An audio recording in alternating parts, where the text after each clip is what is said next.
Government ने draft notification release किया that is related to e plastic, electronic plastic, sorry this electronic waste management, ठीक है। I mean ये plastic waste management rules जो 2016 से चले आ रहे हैं उसी का एक पार्ट है, ठीक है। 2016 में ही गवर्नमेंट ने नोटिफाई किया था, जो हमारे रूल्स ऑलरेडी एग्जिस्टिंग है, तो दीज आर फर्दर अमेंडमेंट्स, ठीक है।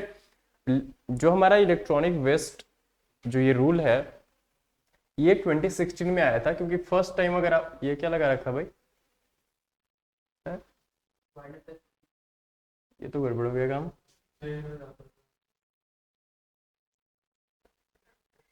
ऊपर ही नहीं है वो, दूसरे सब पे ही है।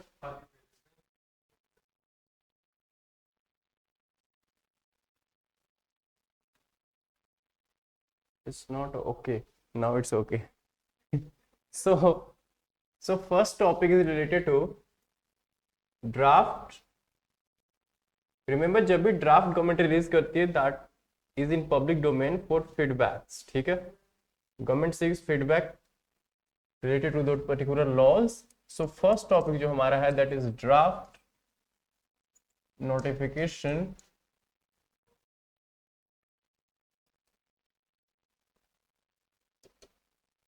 related to e-waste, that is electronic waste, ठीक है। आई वॉज टेलिंग कि 2016 में गवर्नमेंट फर्स्ट टाइम लेकर के आई plastic waste management rules, plastic waste management rules, ठीक है।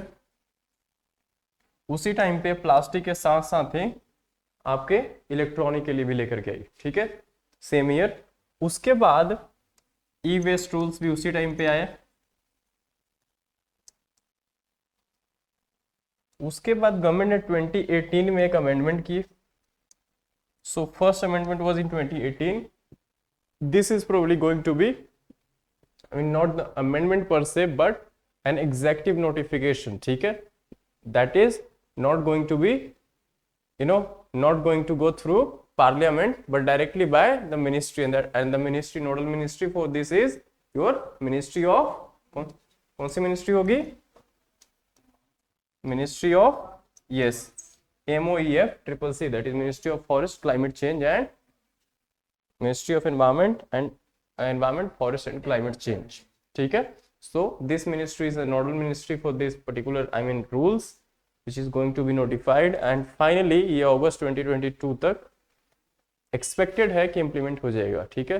Currently this is in public domain for seeking the feedbacks, ठीक है। जो भी हमारे आई मीन लॉज बनते हैं, जो भी रूल्स नोटिफाई होती है, उस पर गवर्नमेंट कुछ टाइम पीरियड देती है आपको कि पब्लिक को कोई उस पर आई मीन ऑब्जेक्शन है या कुछ है तो अपने सजेशंस दे सकते हैं, ठीक। So this would be the first topic for discussion today. So as I said कि हमारे पास ऑलरेडी वेल एस्टेब्लिश्ड पार्लियामेंट से पास रूल्स हैं, that is e waste management rules 2016। First amendment was done in 2018, ठीक है। So इस चीज का ध्यान रखना, this are further and this is going to be further an executive, ठीक है, notification through which some I mean modification would be done, or you can say the amendment would be done in certain, the clauses or the sections of already existing e-waste management rules 2016 amended 2018, ठीक है। So give the heading, what is the draft notification of electronic waste management? What is the draft notification of e-waste management, electronic waste management? So first point is electronic goods covered. Since we are talking about electronic waste, so obviously electronic goods should be covered, ठीक। Electronic good में आपके सब आ जाएंगे जो भी इस कमरे में देख रहे हो, ठीक है, इंक्लूडिंग रेफ्रिजरेटर, माइक्रोवेव, एवरीथिंग, ठीक है, इलेक्ट्रिकल अप्लायंसेस, हाँ एवरीथिंग, ठीक है, हाँ। सो इनको डिस्पोज जैसे भी करना है, आई मीन रिसाइकलिंग उसके लिए करना जरूरी होगा इसके अंदर। So first point is your electronic goods, ठीक है। Second point is e waste collection targets. This is important from the exam point of view, because हमारे को टारगेट्स क्या गवर्नमेंट ने सेट किए वो पता होना चाहिए। जैसे अगर आप लोगों ने थोड़े टाइम पहले देखा हो तो अभी गवर्नमेंट ने थोड़े टाइम पहले this e waste collection targets, थोड़े टाइम पहले सिंगल प्लास्टिक टारगेट्स भी नोटिफाई किए गवर्नमेंट ने, ठीक है। यस ड्राफ्ट नोटिफिकेशन होती क्या? एक्चुअली क्या होती है कि जब भी ना, जैसे ऑलरेडी हमारे पास रूल है, या सपोज कोई रूल नहीं है, लेट्स से कि हमारे पास ऑलरेडी एग्जिस्टिंग लेजिस्लेशन नहीं है, ठीक है. So in first instance what government does, suppose government is planning to bring a law और introduce a law in parliament related to any set of objectives, ठीक है. तो सपोज इलेक्ट्रॉनिक वेस्ट रिलेटेड ही, तो let's assume that we don't have an existing law, ठीक है, at this point of time. Then what government would do, government first would bring a draft basically क्या होता है, it's an outline of whatever the set of rules and regulations government is going to formulate or going to pass from the parliament or legislature, ठीक है, either it's central government or state government, ठीक है. so इस तरह से सबसे पहले जो एकदम फ्रेश है, that is blueprint raw, that is we call it draft, ठीक है. वो तब तक ड्राफ्ट है जब तक गवर्नमेंट ने सपोज एक ब्लूप्रिंट तैयार किया, ठीक है. उसके बाद गवर्नमेंट जब इंट्रोड्यूस करती है उस बिल को पार्लियामेंट में, ठीक है.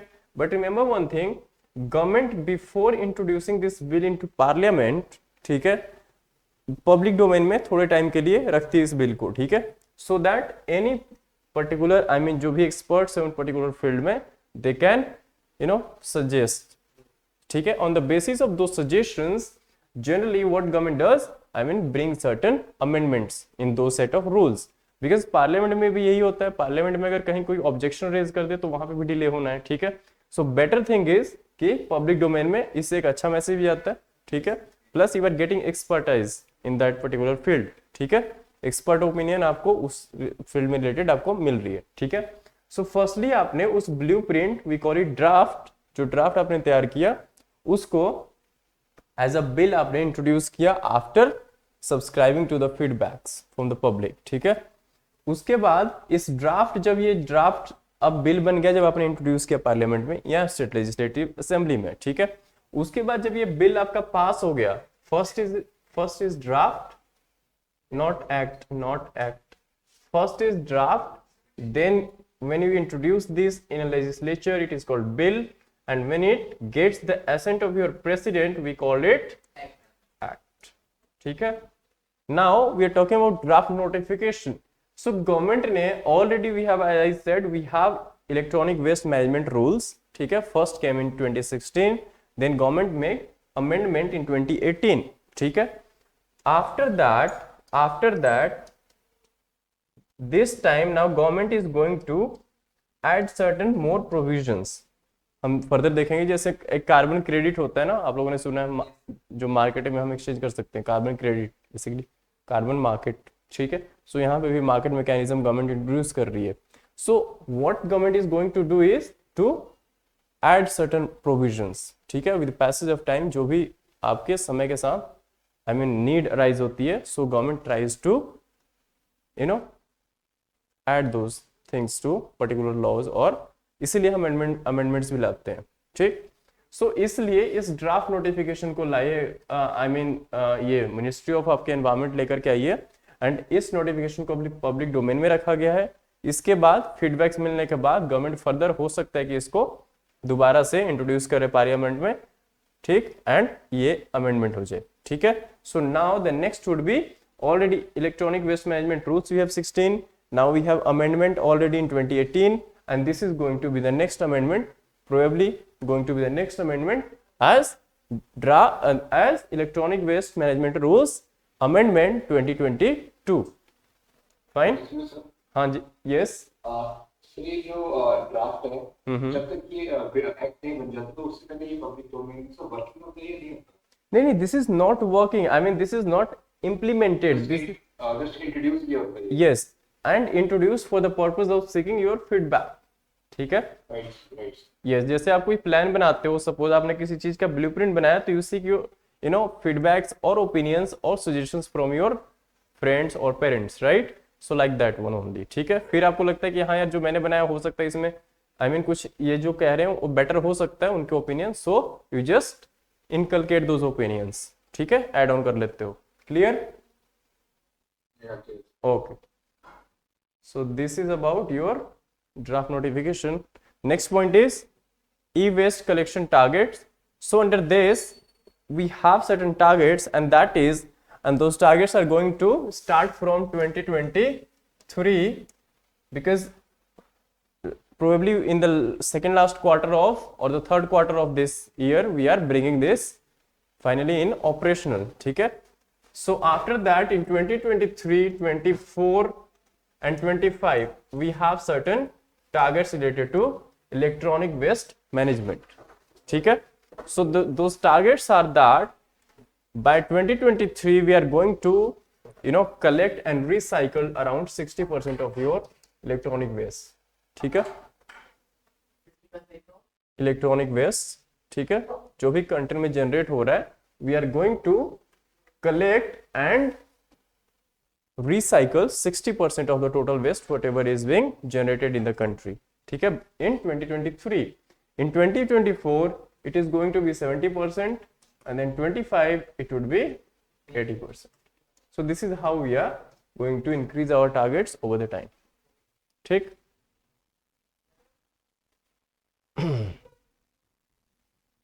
इसमें एक और प्रोविजन है कि अब नाउ तक हमें कैसे पता लगेगा कि कौन सी कंपनी कितनी जनरेट कर रही है, राइट? छुपा भी सकते हैं. सो इसके लिए ये है कि हर कंपनी के लिए ये मैंडेटरी होगा कि वो ऑनलाइन पोर्टल पे रजिस्टर करे. ठीक है, जो भी product produce, not sale as per se, I mean not exactly sale but annual production. Basically जब फर्स्ट प्लेस है किसी भी चीज की ओरिजिन की, लाइक आप एसी बना रहे हो, suppose you R AC manufacturer, so government को ये पता होगा कि आप कितना प्रोड्यूस करो, कितने units per year annual basis पे.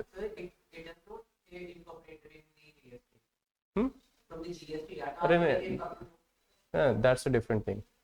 Then why we are introducing a separate law? We can do everything under GST. GST is a separate thing that is related to taxation. Why to make the things complex? Simple. No. Yes. Go ahead. When we are paying when the company pays GST, right? They have to pay per unit. So the data even can be integrated from there also, that how much units of production has been done. Perfectly fine. हाँ बिल्कुल ठीक है. Database, आपके पास एक database होगा. कहने का मतलब ये हो सकता है कि वो डेटा वहां से मर्ज कर ले, वहां से आप ले लो. whatever would be the process, the single thing is, the ultimate goal is कि जो भी प्रोड्यूस कर रहा है वो छुपा नहीं सकता. एटलीस्ट हमें क्लैरिटी होनी चाहिए कि कितनी प्रोड्यूस कर रहे हैं, सो दैट कि हमारे पास एक डेटाबेस हो, उसकी बेसिस पे हम इस टारगेट को कोशिश करने की मीट कर सकें.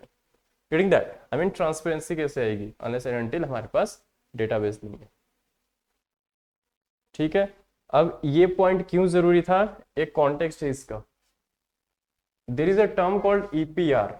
सुना किसी ने?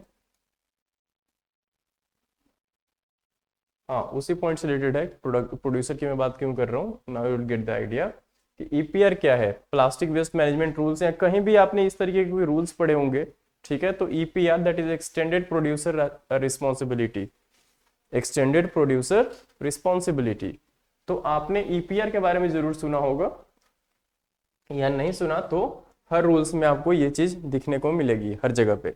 Now what is extended producer responsibility? ठीक है, सबसे पहले हम प्रोड्यूसर की बात करते हैं, द वन हु प्रोड्यूसेस.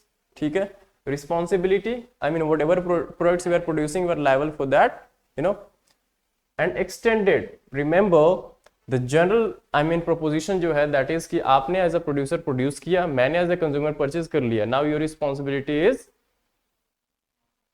ये over. But extended, we are extending your responsibilities. Now how? We are extending your responsibility throughout the life cycle of that particular product. Means life cycle kahan? From production to the final end of life or the expiry of that product. ठीक है, इसके बीच में हम क्या करेंगे? इसमें हम life cycle approach की बात करते हैं अंडर एक्सटेंडेड प्रोड्यूसर रिस्पॉन्सिबिलिटी. इसमें यह मतलब है कि सपोज आपने प्रोड्यूस कर दिया, आपने सेल कर दिया, ठीक है, बट ये रिस्पॉन्सिबिलिटी कंज्यूमर की नहीं होगी, ये आपकी होगी कि आपने, बिकॉज आपके पास डेटा है, आपने एनुअल बेसिस पे कितने प्रोड्यूस कर, suppose you are producing 500 ACs. ठीक है, नाउ यू हैव डेटा. ठीक है, कंज्यूमर के थ्रू हम ये इसलिए नहीं जा सकते बिकॉज एक कंज्यूमर इतनी चीजें नहीं खरीदेगा. Getting that? एक बंदा एक एसी खरीद रहा है, जरूरी नहीं है कि आपसे ही खरीद रहा है, वो देश में 100 लोगों से खरीद रहा है, ठीक है, different consumers, yes, different companies or different brands or different producers. So most appropriate or the flexible mechanism is to get the data from the producers, ठीक है. So इसके अंदर ये है कि जो भी 500 एसीज आपने प्रोड्यूस किया, नाउ आपके पास इसकी डेटाबेस है ऑलरेडी, ठीक है. सो आपको ये भी आइडिया है कि ये एक एसी कितने लाइफ टाइम तक चलेगी, ठीक है, अप्रोक्सीमेटली यू नो. सो इसके बाद भी लाइफ साइकिल अप्रोच में through out it's life of the AC what ever it is 20 years 50 years 13 years जो भी है वॉट एवर इट इज, सो उस पूरे पीरियड के लिए यू वुड बी रिस्पॉन्सिबल कि जब ये एक्सपायर्ड हो जाए या जब कंज्यूमर इसको एक्सचेंज करना चाहे या हटाना रिप्लेस करना चाहे कुछ भी करना चाहे, तो finally you will collect this AC and recycle. Getting that? That's why we have extended producer responsibility. It's not that complex.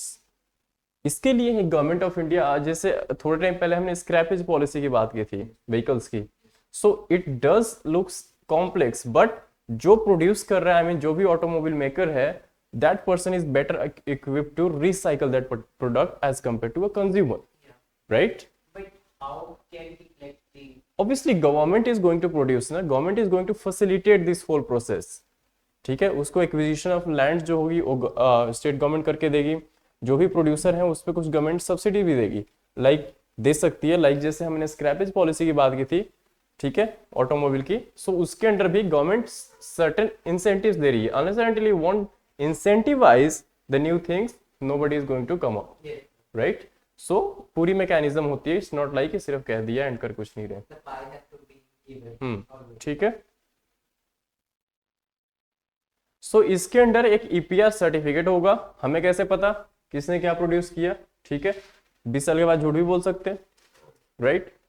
सो इसके अंदर एक मैकेनिज्म लाया गया है, जैसे आपके पास कार्बन क्रेडिट्स होते हैं, right? Now what is carbon credit? Carbon credit mechanism है अंडर योर क्योटो प्रोटोकॉल, ठीक है. सो कार्बन क्या क्रेडिट में क्या है कि suppose there are two countries 1 and 2, ठीक है, एक जो है वो डेवलप्ड कंट्री है, दूसरी इज डेवलपिंग कंट्री, ठीक है. कार्बन क्रेडिट मैकेनिज्म और मार्केट की अगर हम बात करें, कार्बन मार्केट की, so let's say there are two countries, ठीक है, one is developed, other is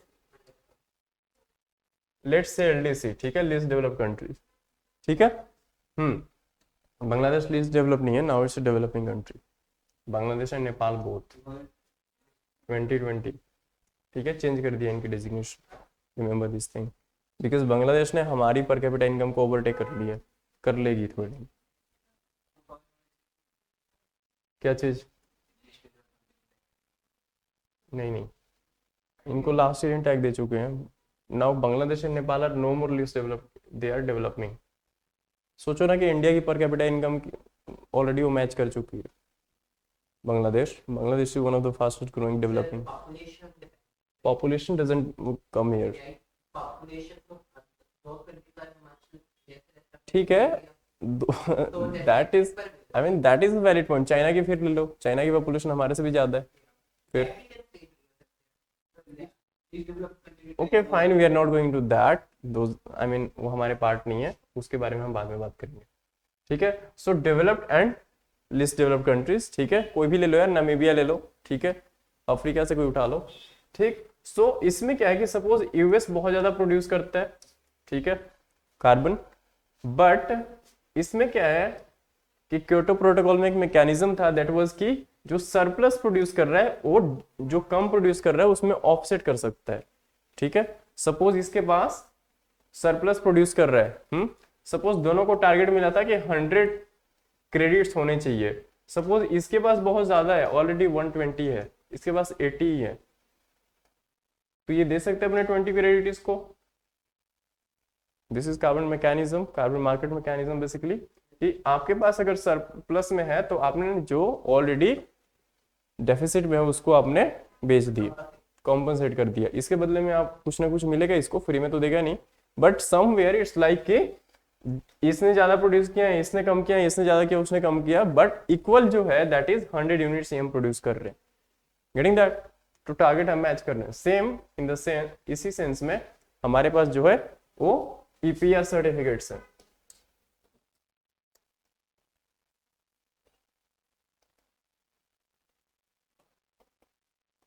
ठीक है,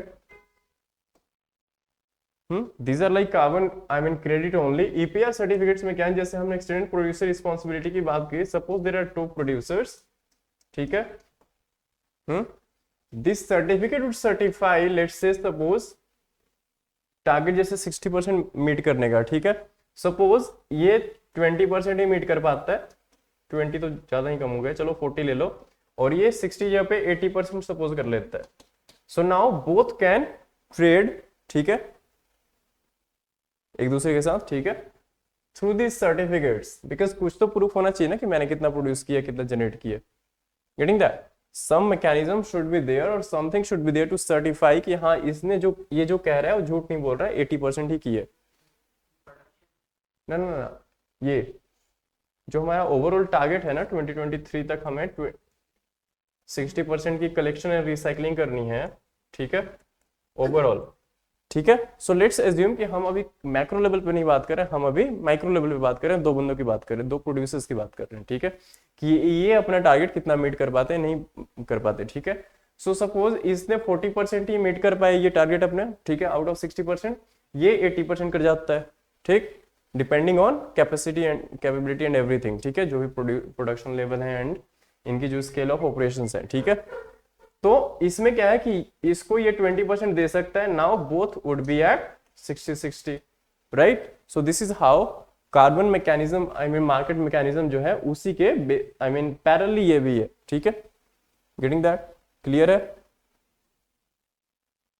ठीक। So this is third point, write down EPR certification.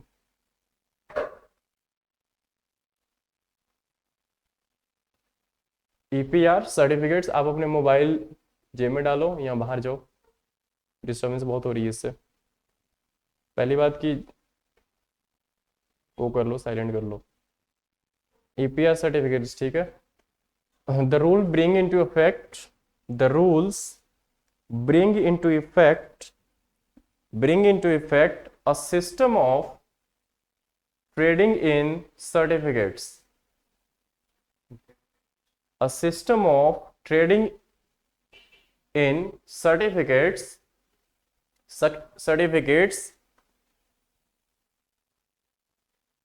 akin or similar to carbon credits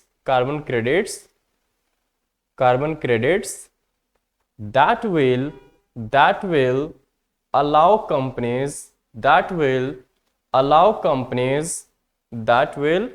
allow companies to temporarily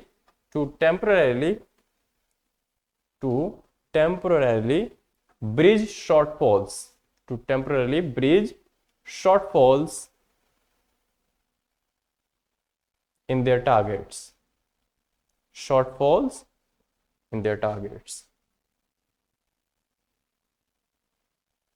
ठीक है। Next point under this, fourth is focus on circular economy.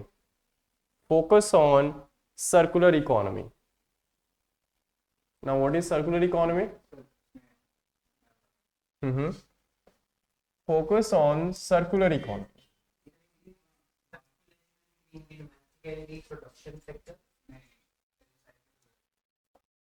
What is circulation? Circular economy का क्या मतलब? That means whatever you are producing it should be recycled, and the same can be used. The same resources can be reused. Circulation में क्या है कि suppose आपने एक AC produce किया, ठीक है, आफ्टर एंड ऑफ लाइफ, ठीक है, कलेक्ट किया, जो भी किया कलेक्ट करोगे तभी रिसाइकल करोगे, उसके बाद आपने रिसाइकल कर दिया at the end of life, ठीक है। रिसाइकलिंग के बाद इसमें से कुछ आपके पार्ट्स मिले जो आप यूज कर सकते हो फर्दर, यू कैन रीयूज, ठीक है। सो रिसाइकल, रीयूज, ठीक है, दोबारा से एसी बन जाएगी, ठीक है। So this is like circulation, ठीक है। One way, hmm the one which cannot be recycled one direction. हाँ वो सब तो बात ठीक है, कोई नहीं, सर्कुलर इकोनॉमी बहुत जगह आता है, हमने इसके बारे में पहले भी बात की है, चलो कोई बात नहीं। पेनल्टी, इतना कुछ तो कह दिया, उसके बाद भी अगर कोई ना माने तो मनवाने के लिए कुछ चाहिए हमारे को, सो उसके लिए हमारे पास है पेनल्टी। पेनल्टी की क्या में क्या वो होगी, सो जो टारगेट मीट नहीं करेगा एनुअल, उसको या तो फाइन देना पड़ सकता है या compensation, environmental compensation. Environmental compensation के लिए हमारे पास एक कैंपा है, अगर आप लोगों ने सुना हो, कॉम्पनसेटरी अफॉरेस्टेशन मैकेनिज्म है बेसिकली, कि उसमें अगर कोई कंपनी है या इंडस्ट्री कुछ फैक्ट्री लगा रही है, ठीक है, और पेड़ काटने पड़ रहे हैं सपोज उस एरिया में, सो उस इक्विवेलेंट अमाउंट की, जो भी उस पेड़ की प्रेजेंट मार्केट वैल्यू होगी, उस हिसाब से पैसे वो पर ट्रीज, नंबर ऑफ जितने भी नंबर्स होंगे उतनी वो फंड्स कहाँ डिपॉजिट करेगा, कैंपा में।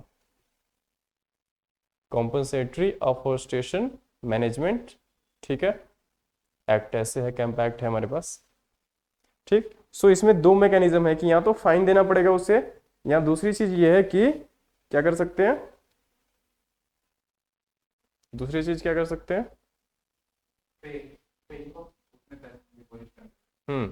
कॉम्पनसेट करना पड़ेगा what ever losses you have, I mean what ever pollution you have created in the environment, ठीक है। सो कुछ ना कुछ करना पड़ेगा, बट रिमेंबर इस ड्राफ्ट में स्पेसिफाइड नहीं है कि कितना, क्वांटम कितनी होगी, फाइन लैक्स में होगी, करोड़ में होगी, रुपीज में होगी, कितनी होगी, ठीक है, जो भी है। सो 5 रुपए तो नहीं हो सकता कॉमन सेंस के हिसाब से, कंज्यूमर पे भी इतना नहीं लगाते, प्रोड्यूसर पे कहाँ लगाएंगे। सो पेनल्टी का कोई क्या क्वांटम होगा ये स्पेसिफाइड नहीं है, जो कि होना चाहिए, ठीक है। Next is implementing authority. So implementing authority जो आपको इस पूरे उसकी है, दैट इज योर सीपीसीबी। क्या है ये CPCB, onliners, are you getting the things whatever we have discussed? Yes, anybody, कोई डाउट कहीं पे?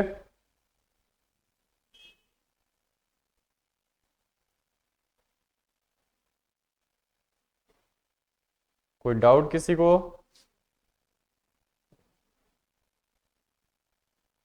आवाज नहीं आ रही क्या? फिर बोलते क्यों नहीं? दो ही चीजें होती है, या तो यस या तो नो। चलो, तो सीपीसीबी क्या है, नाम ही नहीं सुना CPCB?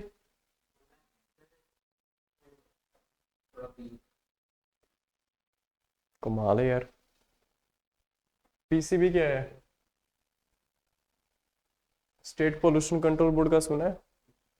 Punjab pollution control board, Haryana pollution control board, central pollution control board. हम पोल्यूशन की बात करें, ठीक है। Central pollution control board is your implementing agency, ठीक है।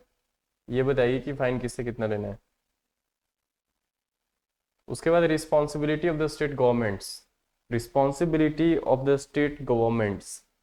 सो स्टेट गवर्नमेंट की क्या रिस्पॉन्सिबिलिटी होगी इसमें? यही है कि जो भी आई मीन डिसमेंटल करने के लिए या रिसाइकल करने के लिए स्पेस चाहिए, सबसे पहले लैंड चाहिए, ठीक है, जहाँ पे इंडस्ट्री लगाएंगे हम, ठीक है, पर्टिकुलर पर्पज के लिए।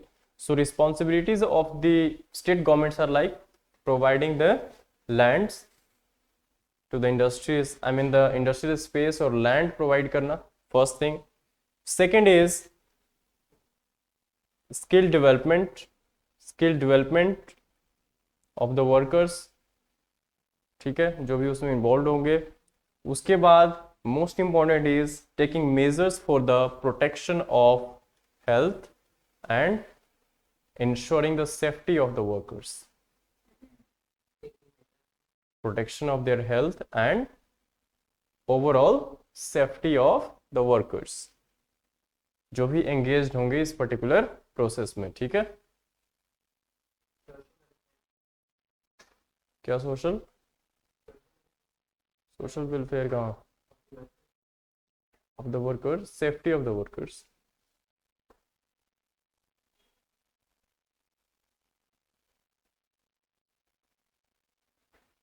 ठीक है, ये किसी से मिलता जुलता है, वैसे हम डिस्कस नहीं कर रहे हैं, बट अगर आप लोगों ने सुना हो तो there is a campaign which is going on, that is right to repair. Yes sir, क्या है ये? कोई स्पेयर पार्ट ना कंपनी को प्रोवाइड करना पड़ेगा। कहाँ पे चल रही है पहले ये बताओ, कनाडा, कहाँ? कनाडा, पक्का? कनाडा में ये यूरोपियन यूनियन। या जर्मनी में? चेक इट, अभी नहीं, घर जाके। ठीक है, मैं भी गलत हो सकता हूँ, ऐसी कोई पुरानी खबर होगी।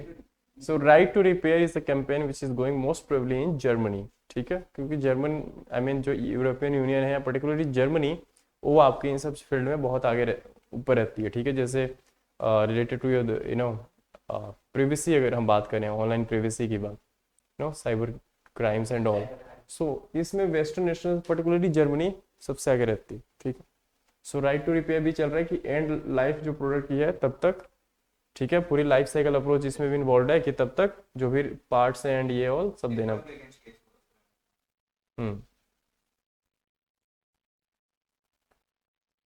सेकंड टॉपिक हमारा जो है that is PMJY। PMJ, what is it?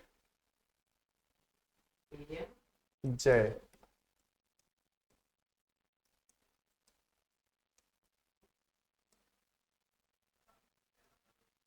Jan Aadhaar योजना। ऐसी तो कोई योजना ही नहीं यार गवर्नमेंट कंट्री में। जन आराध हाँ, आरोग्य, जन आधार नहीं बनाना यार, हम पॉलिटिशियंस थोड़ी हैं। सो प्रधानमंत्री जन आरोग्य योजना, आरोग्य। सो इसको डिस्कस करने का, ये काफी पुराना है वैसे तो, 2018 में लॉन्च हुआ है, ये स्कीम हुई थी। बट हम क्यों इसको डिस्कस कर रहे हैं? Because NDMC that is new Delhi municipal corporation ने अभी अभी अप्रूव की है इस योजना को for implementing in their jurisdiction. ठीक है, दिल्ली म्युनिसिपल कॉर्पोरेशन की, जैसे आप लोगों ने सुना होगा ना, साउथ, वेस्ट, वेस्ट दिल्ली अलग अलग हैं, साउथ में है। सो जिस भी डिवीजन आई मीन जिस भी लोकेलिटी में उनकी जुरिस्डिक्शन है, उन पर्टिकुलर एरियाज में दिल्ली में म्युनिसिपल कॉर्पोरेशंस इंप्लीमेंट कर रही है इस पर्टिकुलर योजना को। ठीक है, प्रोग्राम, इसलिए हम इसको डिस्कस कर रहे हैं।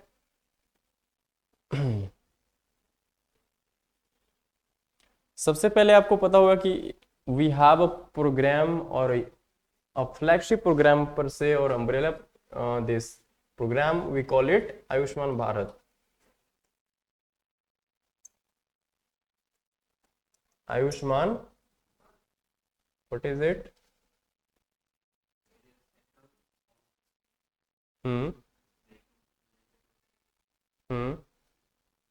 ठीक है, आयुष्मान भारत। ठीक है, भारत को स्वस्थ रखना है। इसके अंदर दो कंपोनेंट्स हैं आपके, that is HWC and second is your PMJ। तो आपको पता होना चाहिए कि किसी स्कीम की सब कंपोनेंट है। ठीक है, PMJ जो है आपकी, first is health and wellness centres, health and wellness centres. ठीक है, एंड सेकेंड इज योर प्रधानमंत्री जन आरोग्य योजना। ठीक है, so these are two components under the umbrella scheme that is Ayushman Bharat. ठीक है, आयुष्मान भारत को गवर्नमेंट ऑफ इंडिया ने लॉन्च किया था on the recommendations of national health policy 2017, NHP, national health policy 2017, to achieve the vision of universal health coverage. ठीक है, कि सबको गांव गरीब तक एक बेसिक, हाँ, जो हेल्थ की आई मीन वो है वो इंश्योर की जाए। ठीक है, बेसिक फैसिलिटी पर से, ठीक है, सबको आरोग्य रखा जाए। स्पेशली गांव देहात। Launched on the recommendations of NHP, that is National Health Policy 2017,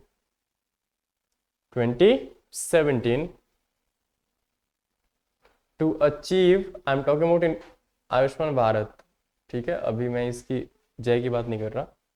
to achieve a vision of universal health coverage, universal health coverage, ठीक है। इसके अंडर, आयुष्मान भारत के अंडर आपके दो फर्दर सब स्कीम्स हैं। First is health and wellness centres, ठीक है। सेकंड इज प्रधानमंत्री जन आरोग्य योजना। सो हमारा जो डिस्कशन का आज पार्ट है वो हम इसको लेंगे, ठीक। चलो जी। So what is PMJ, give the heading, what is Pradhan Mantri Jan Arogya Yojana, PMJ. So remember, एक ओबामा केयर करके बहुत पॉपुलर प्रोग्राम चला था यूएस में, ओबामा केयर, वो भी यूनिवर्सल हेल्थ कवरेज से रिलेटेड है। किसी को कोई आइडिया? सुना भी नहीं? इलेक्शंस के टाइम पे तो इतना चलता होता, उस पर ट्रंप ने रोक भी लगाने की बात की थी, ओबामा केयर। सो वर्ल्ड में इससे पहले that was the largest health coverage program, ठीक है। Now this is the largest health insurance और assurance program in the whole world, ठीक है। रिमेंबर, चलो छोड़ो उसमें हम क्यों जाएं, that is a politics, I am just giving you the reference. PMJ, the first point about PMJ is it's the world's largest health insurance scheme. It's the world's largest health insurance scheme, fully financed by the government of India. Fully financed by the government of India. By the government. First point is it is the world's largest health insurance scheme, ठीक है, fully financed by the government. Second point is launched in February 2018. February 2018. It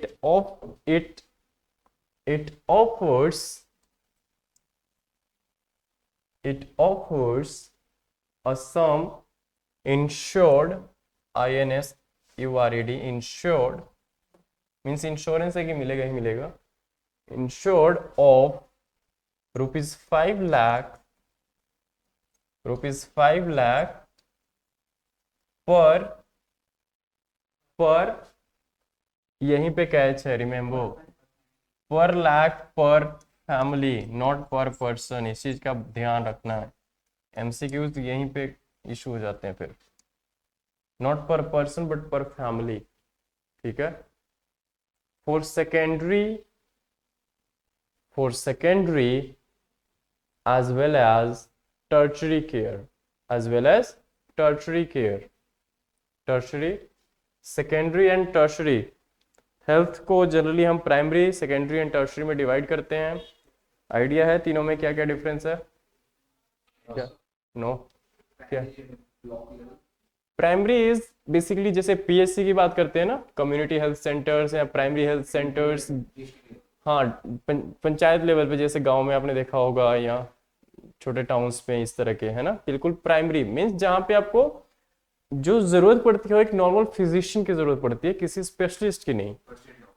हाँ, first, ठीक है, physician की, मतलब जा रहे हो दर्द की दवा दे दी ऐसे, मतलब वहां पे स्पेशलिस्ट की जरूरत नहीं है, ठीक है, जस्ट माइनर इश्यूज के लिए, ठीक। Second, in second instance what happens, secondary की जब हम बात करते हैं, सेकेंडरी रिक्वायर्स स्पेशलिस्ट, नॉट पर से super specialist but specialist, like dermatologist. अगर आपको कोई स्किन की इश्यूज है, दिक्कत है, तो डर्मेटोलॉजिस्ट के पास जाओगे।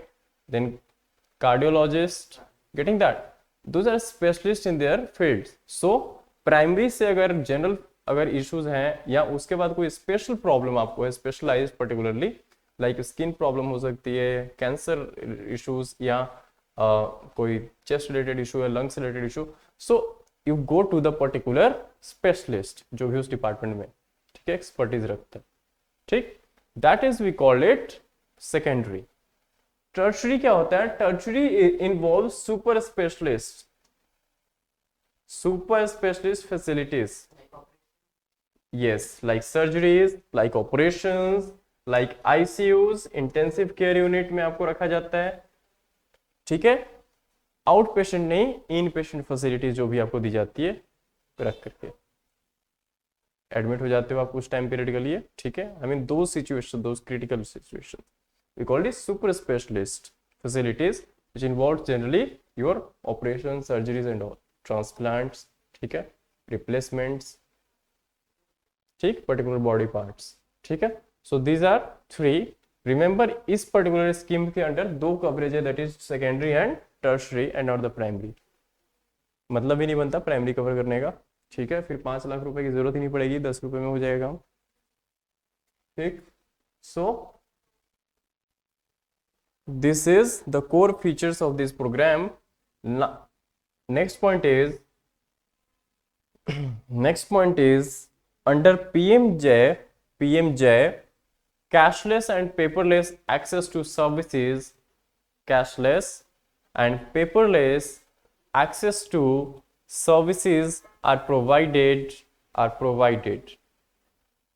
under PMJ cashless and paperless access to services are provided. Remember under this the mechanism is like कि इसके अंडर गवर्नमेंट एंड प्राइवेट दोनों ही टाइप्स के हॉस्पिटल्स आपके इम्पैनल्ड हैं अंडर दिस स्कीम, ठीक है। इसमें क्या होता है कि सपोज कोई है एज अ पर्सन, ठीक है, उसकी भी एलिजिबिलिटी है फर्दर, हर कोई नहीं जा सकता, आप या मैं नहीं जा सकता, उसके लिए भी फर्दर एलिजिबिलिटी है, that eligibility is based on socio economic caste census 2011। तो मोस्टली इसमें वो आते हैं जो बीपीएल कैटेगरी या एपीएल कैटेगरी, ठीक है, एपीएल ज्यादा नहीं, mostly BPL, socio economic caste census, जो socially and economically yes backward you can say और पुअर है, ठीक है। सो पर्टिकुलरली अदरवाइज पूरे इंडिया की कर दी जाए फिर तो करना भी नहीं चाहिए, बिकॉज हर किसी को जरूरत भी नहीं है, ठीक। सो दिस रिमेंबर एलिजिबिलिटी हम फाइंड कैसे करेंगे किसको देना है ये फैसिलिटी, किसको नहीं देना है। So that is based on your socio economic caste census, जो भी इसके अंडर है, जो भी डेटाबेसेस हैं, उसी डेटाबेस को यूज करके गवर्नमेंट, ठीक है, रजिस्टर करती है, और इसके अंडर जो भी है, जो भी फॉलो होता है, वो सीधा जाके हॉस्पिटल में अपनी ट्रीटमेंट करा सकता है विदाउट एनी कैश और paper. Particularly not only below poverty line but includes everything, this is a caste based census. So OBCs भी आते हैं इसमें। रिमेंबर जो भी आई मीन किसी भी कम्युनिटी में आपकी पुअर या जो सोशली एंड इकोनॉमिकली बैकवर्ड है, ठीक है, ये सेंसस इसी को कवर करता है, ठीक है। ट्रांसेंडिंग की कौन सा कास्ट है क्या है, ठीक है, ओबीसी में भी बड़े सारे कास्ट हैं, 2000 प्लस हैं, ठीक। सो सारा कुछ इसमें आता है। बीपीएल तो आएंगे, उसमें तो कोई डाउट ही नहीं है, ठीक है। उसके बाद हेल्थ बेनिफिट जो है वो आपको एक पैकेज प्रोग्राम्स के अंदर दी जाती है, I mean as a package facility आपको प्रोवाइड किया जाता है, सिंगल नहीं कि हाँ आपको एक ये दे दिया, एक ये दे दिया, एक ये दे दिया। This is a package program कि आपको 5 लाख रुपए की सर्विस दी जाएगी, that is package like blended, सब कुछ कंबाइंड, इकट्ठे। It covers basically surgery, medical care, day to day treatments, including the cost of medicines and diagnostics covered. Sir, recently one of my known has taken subsidy, but they have not given the subsidy. They have to pay additional. उसमें कुछ झोल होएगा, but यहाँ पे mention है कि है cost of medicine and diagnostics. आप जिससे चेक कराने जा रहे हो सपोज, ठीक है, रिमेंबर जब भी आप टर्शरी में जाते हो या सेकेंडरी में, तो basically specially in tertiary you go there on the basis of recommendations from either primary और सेकेंडरी। लाइक अगर पीजीआई में आपको न्यूरोलॉजी डिपार्टमेंट में कुछ ट्रीटमेंट करानी है, unless and until you are not getting referred from orthopaedics department, you won't be entertained, और या तो आपका कोई खास वहां पे हो, एवरीथिंग। यहाँ पे अभी एक क्वेश्चन भी आया था मेरे ख्याल से लास्ट ईयर, यहाँ यूपीएससी में क्वेश्चन भी आ रखा है, इसमें मेडिसिन की कॉस्ट कवर होती है, इनफैक्ट कि इसमें आपकी आने जाने की भी कॉस्ट उसमें कवर करते हैं, एम्बुलेंस फैसिलिटी काइंड ऑफ, काफी कुछ है, बट मेडिसिन एंड डायग्नोस्टिक तो पक्का है। अरे नहीं किया तो वो तो बहुत कुछ नहीं करते, बैकडोर से तो बहुत चीज़ें चलती है, बट यहाँ पे है लॉग, आई मीन जो भी ये प्रोग्राम है इसके अंडर मेंशन्ड है। ठीक है, सोचो कि जब तक एक डॉक्टर आपकी डायग्नोस नहीं करेगा फिर ट्रीट कैसे करेगा? तो diagnostic is the first part of every treatment, so how it can not be under this package? सोचने वाली बात है। फिर सो बेनिफिशियरीज क्या है? जो भी एलिजिबिलिटी है वो इस सेंसस के बेस पे डिफाइंड होता है कि कौन किसको प्रोवाइड करना है किसको नहीं करना। फंडिंग मैकेनिज्म वही है जो हम all yes Sir, on the basis of caste or economic status? Yes caste and socio and economic caste census, that is socially जो बैकवर्ड है, इकोनॉमिकली पुअर है या बैकवर्ड है। ठीक है, दोनों सिचुएशन इसको हाँ fulfill करना चाहिए। And yes and we cover here caste not the class, remember. ठीक है, कास्ट बेसिस सेंसिस है ना, तभी हमें पता लगता है कि ओबीसी है, तो ओबीसी में भी 2000 प्लस अभी ओबीसी की वो चल रही है ना। हाँ, सर जो ओबीसी एपीएल में आएगा उसको भी मिलेगा? ओबीसी एपीएल में जो आएगा, आई मीन जो क्रीमी लेयर में आएगा उसको तो शायद ना मिले, बट एपीएल वाले को शायद मिल सकता है।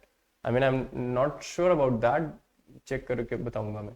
ठीक है, आई मीन अगर एसीसीसी में अगर वो कवर्ड होता है तो हाँ वो भी होगा, जो भी इस के अंडर फॉलो करता है वो सब होंगे। यार अब एक एक चीज थोड़ी ना हम वो करेंगे। जमींदार भी अगर कोई ओबीसी से बिलोंग करता हो, उसके पास बीपीएल कार्ड हो, फर्जी बनवा रखा हो। सो फंडिंग मैकेनिज्म क्या होगी? फंडिंग मैकेनिज्म हमने एक डिटेल डिस्कशन की थी सेक्टर एंड स्पॉन्सर्ड के उसके ऊपर। तो funding mechanism maximum I mean schemes में सेम ही रहता है।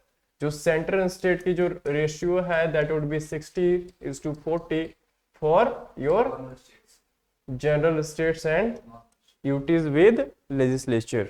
ठीक है, लाइक दिल्ली एंड पुडुचेरी। ठीक है, सेकेंडली एक आई मीन जो स्पेशल कैटेगरी स्टेट्स हैं like your north east plus hilly areas like your Himachal, like Uttarakhand. ठीक है, सो इन स्टेट्स के लिए जो फंडिंग मैकेनिज्म है that is your 90:10 and third your UTs like Chandigarh जहां पे 100%, because this is centrally governed. Fine. So this is in most of the programs or schemes you would find this kind of funding mechanism. ठीक है, nodal agency क्या है इसमें? I mean which agency is going to monitor or oversee the implementation? That is your NHA, National Health Authority. पता है national health authority बनी है? National health authority has been constituted under your national health policy 2017, ठीक, जिसकी हम बात कर चुके हैं। नोडल एजेंसी या I mean which body is going to implement this whole process? That is your National Health Agency, and this has been constituted under National Health Policy 2017. ठीक है, मिनिस्ट्री का तो अरे तो नेशनल हेल्थ अथॉरिटी आती है तो मिनिस्ट्री ऑफ हेल्थ में जो हेल्थ पॉलिसी वो भी तो मिनिस्ट्री लेके आएगी ना, समझ रहे? When we read this statement, the world largest health insurance scheme fully financed by the government of India. What does it mean then? If it compensating 50:40, if the 50:40 has to be the ratio of the central and state. कहाँ गया? ये भी तो है, ठीक है, उसको आप डिलीट कर दो। ठीक है, आपको पॉइंट गवर्नमेंट ऑफ इंडिया हटा दो, गवर्नमेंट कर दो सिर्फ। ठीक है, फर्स्ट पॉइंट जो हमने लिखा है कि world's largest insurance scheme fully financed by government कर दो instead of government of India. ठीक है, बिकॉज इसमें यूर राइट स्टेट का भी शेयर है 40%। ठीक है, यहाँ पे नहीं है बट दो में तो है। ठीक है, राइट। सो अचीवमेंट्स क्या है अभी तक? अराउंड इनिशियली 200 डेज में ही इसमें अराउंड 21 लाख पुअर जो थे उनकी ट्रीटमेंट हो चुकी है। ठीक है, इनिशियली 200 डेज में आफ्टर इम्प्लीमेंटेशन। सो आज की बात नहीं कर रहे हैं, इनिशियली 2018 में ये इम्प्लीमेंट हुआ है। सो तब से ही अराउंड अब तो करोड़ों में चल रहे हैं। I mean crores of people have benefited from this scheme. ठीक है। उसके बाद इसके अंदर एक बहुत अच्छी मैकेनिज्म है जो हमें ट्रेजेडी देखने को मिली थी migration related during Covid pandemic. उसमें क्या था कि लोगों को राशन तक नहीं मिल रहे थे, बिकॉज उसमें अब हमने इंप्लीमेंट किया one nation one ration card, but earlier ऐसा नहीं था। ऐसा उसमें यह था कि जहां का राशन कार्ड आया आप वहीं से ड्रॉ ले सकते हो राशन, ठीक है, जिस स्टेट का भी है। But now the government has implemented one nation one ration card. आपका कहीं का भी राशन कार्ड हो, कहीं भी बैठे हो आप ले सकते हो। वैसे ही इस पर्टिकुलर स्कीम के अंदर एक बहुत अच्छी प्रोविजन ऑलरेडी की गई है, इनबिल्ट है, जब से स्कीम लॉन्च हुई है तब से ही, पहले से ही है, कि इसमें क्या है कि जो भी माइग्रेंट वर्कर्स हैं वो एलिजिबल हैं, ठीक है। सपोज ये कार्ड जब आपने बनवाया था तब आप किसी एक ए स्टेट में रहते थे, बट आप काम की वजह से सपोज आप बी स्टेट में आ गए, तब भी आप इस फैसिलिटी को, ठीक है, ठीक है, यूज कर सकते हो इस पर्टिकुलर स्कीम को। सो इसमें इनबिल्ट मैकेनिज्म है फॉर माइग्रेंट वर्कर्स, ठीक है, they can access the scheme services across the country, ठीक, इस चीज का ध्यान रखना। next is from polity section, and that is called ISC, that is interstate council, interstate council. So abhi for the first time during this government, the government is going to reconstitute this particular council. Remember, interstate council is generally meant for एक second,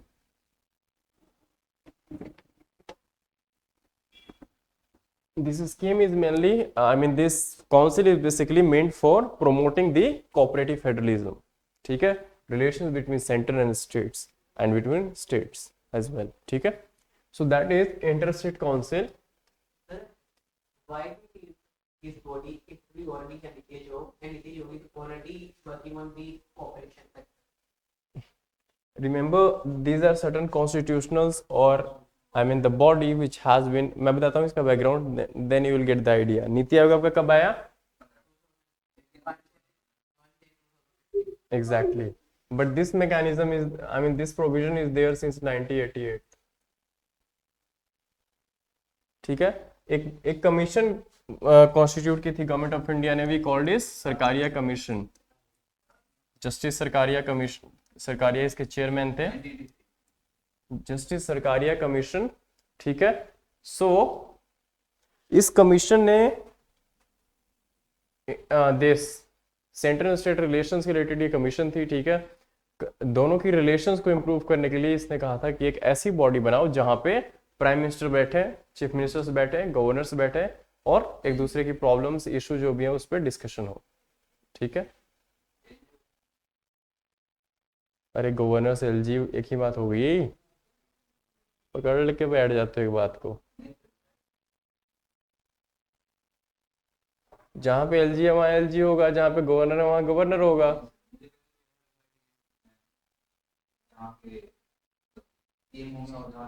suppose कहीं president rule लग रहा हो, चल रहा हो, फिर वहां का सीएम कैसे आएगा? वहां का गवर्नर ही जाएगा।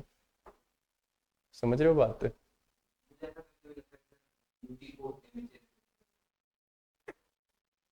जो भी यूटी के, हर यूटी के एक रिप्रेजेंटेटिव है, we call it either lieutenant governor और जो भी एडमिनिस्ट्रेटर, तो वो रिप्रेजेंट करके, जैसे चंडीगढ़ के एडमिनिस्ट्रेटर हैं, सो ही विल रिप्रेजेंट चंडीगढ़। कोई तो चंडीगढ़ से भी होना चाहिए इस मीटिंग में, हमारे भी तो ग्रीवेंसीज होंगे ना, सिंपल सी बात है।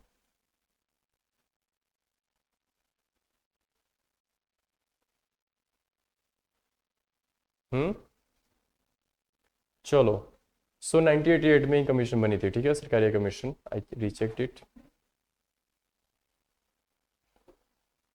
चेक करके आना। आई am talking about commission constitute हुई थी 1988 में, ठीक है। चेक कर लेना एक बारी, मैंने जितना चेक किया कि 1988 ही है, ठीक है। सो इसका पर्पस यही है कि फेडरल जो सेंट्रल स्टेट रिलेशंस हैं उसको स्ट्रॉन्ग किया जाए, स्ट्रेंथन किया जाए, इंप्रूव किया जाए। जैसे आजकल भी आप देख सकते हो कि सेंट्रल स्टेट रिलेशंस में इश्यूज तब आती हैं जब दो अलग अलग गवर्नमेंट्स हैं सेंट्रल स्टेट में, ठीक है, पोजीशन की गवर्नमेंट है, तो वहां पे बहुत ज़्यादा इश्यूज आते हैं, आप देख भी सकते हो। ठीक, न्यूज में हमेशा ही रहती है चीजें ऐसी।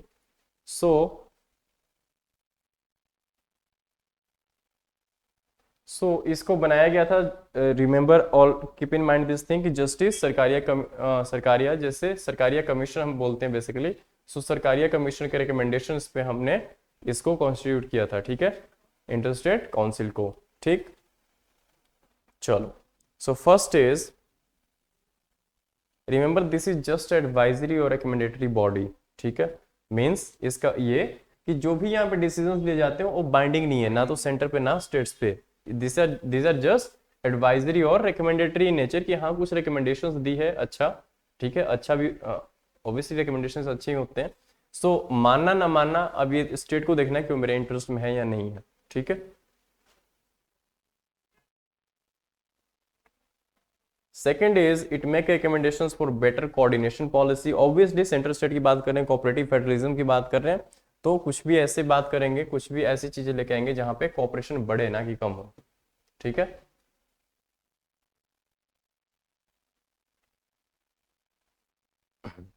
ठीक है, उसके बाद एक जो इंपॉर्टेंट पॉइंट लिखने वाला है वो लिखो ये कि द काउंसिल में meet at least thrice in a year, at least thrice, कम से कम 3 बार, ठीक है, कम से कम 3 बार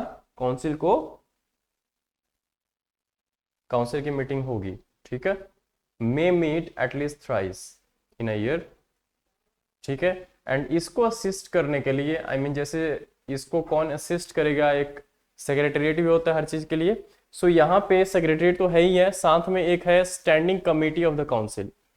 इस काउंसिल की एक स्टैंडिंग कमेटी भी है, there is a committee which would assist the functioning of this, I mean जो भी यहाँ पे डिसीजन ले जाते हैं उसको कोऑर्डिनेट करना कि सेंटर और स्टेट्स उसको फॉलो कर रहे हैं नहीं कर रहे हैं, कितने उसमें आई मीन प्रोग्रेस हुई है नहीं हुई है, ठीक है।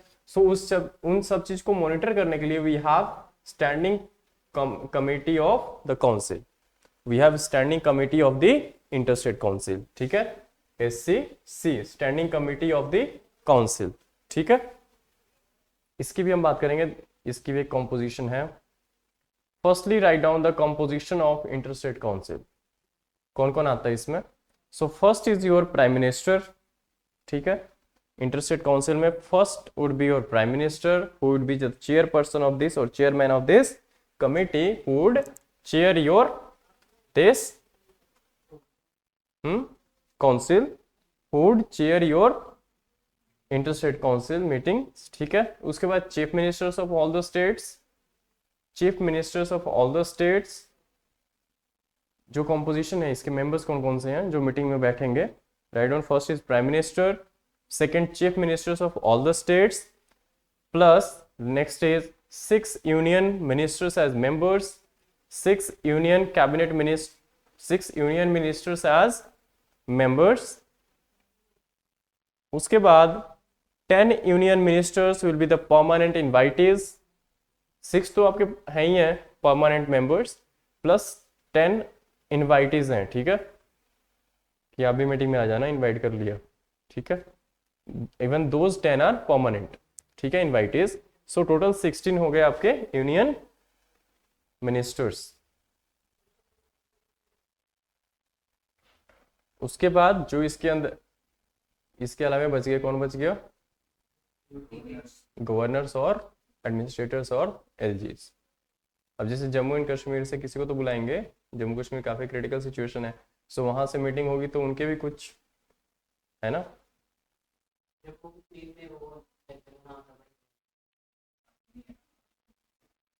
है तो सब कुछ है, पर हम अभी की बात कर रहे हैं ना, है तो फंक्शनिंग भी तो होनी चाहिए, चल रहा है ना, चल रहा है, जब वो चलना बंद हो जाएगा फिर करेंगे, ठीक। So next is standing committee की हम बात कर लेते हैं, उसकी भी कंपोजिशन की। Standing committee of the council, interstate council को असिस्ट करने के लिए we have another standing committee of the council. इसकी जो कंपोजिशन है, your chairman would be union home minister, ठीक है, union home minister would chair this standing committee of the council, ठीक है। उसके बाद चीफ मिनिस्टर्स ऑफ 9 स्टेट्स इसमें होंगे आपके, 9 states like Andhra, Assam, Bihar, Gujarat. Short में लिखा करो, लाइक आंध्रा को एपी, जो भी इनके कोड्स होते हैं ना। हाँ, असम, हाँ चेयरमैन होम मिनिस्टर होगा असम। उसके बाद असम की चेक करना कि कोड यही है कि नहीं है। उसके बाद आपका Bihar, AP, Andhra, Assam, Bihar, Gujarat. Next is Maharashtra, Odisha, Punjab, and UP. कितने हुए? 2, 4, 6, 8।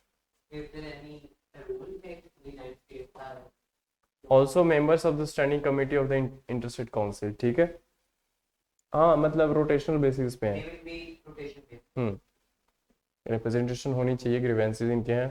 ठीक है, इसमें अगर आप देखोगे तो मोस्टली बड़े राज्य हैं। अगर आप इन स्टेट्स जो मैंने लिखे हैं उसके देखोगे तो बड़े स्टेट्स हैं सारे, रोटेशनल बेसिस पे। उसके बाद स्टैंडिंग कमेटी की बात करें हम,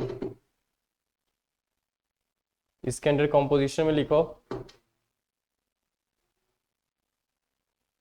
यूनियन होम मिनिस्टर चेयरमैन हो गए, 5 यूनियन कैबिनेट मिनिस्टर्स होंगे इसमें, उसमें 6 थे, इसमें 5 होंगे।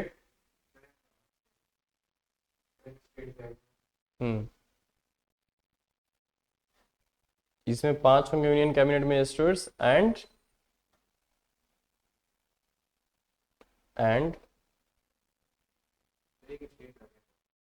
याद है मेरे को, याद है 5 यूनियन कैबिनेट मिनिस्टर्स होंगे, उसमें 6 यूनियन कैबिनेट मिनिस्टर्स थे। ठीक है, ये ध्यान रखना। एंड 9 चीफ मिनिस्टर्स, एक जगह 9 लिखा है, दूसरी जगह 8 की स्टेट लिखा है।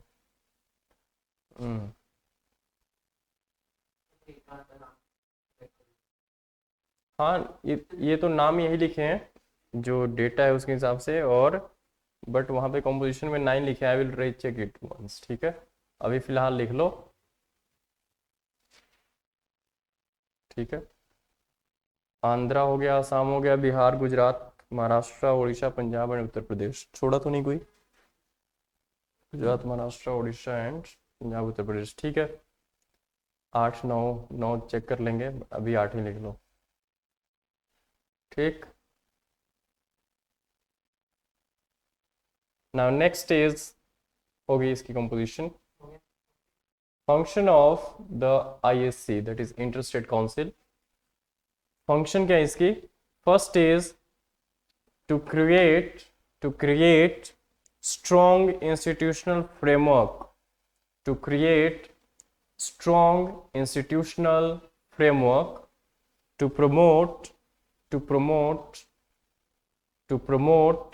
and support cooperative federalism, to promote and support cooperative federalism by organizing regular meetings,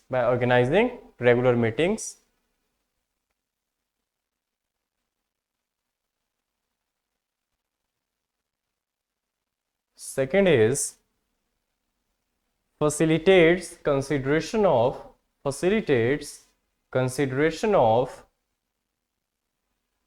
all pending and emerging issues like climate change and emerging issues of center and states.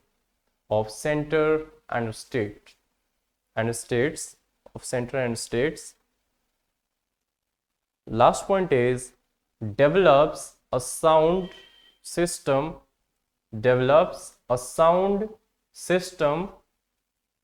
to monitor the implementation of recommendations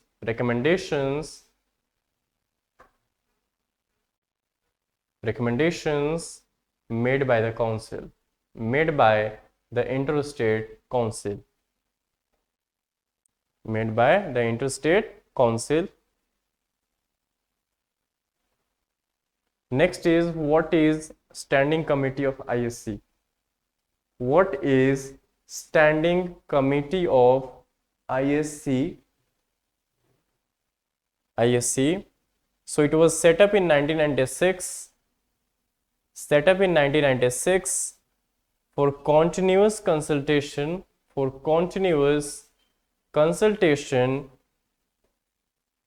and processing, continuous consultation and processing of matters for the consideration of the council,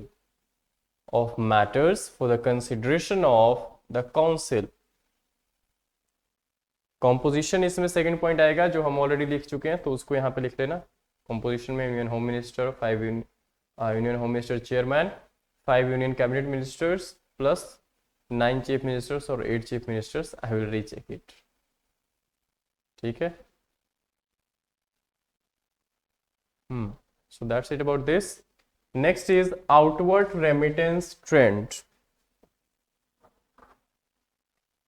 This would be from economy. That is outward remittance trade. Inward तो हम बहुत सुनते हैं. What is inward outward difference क्या है?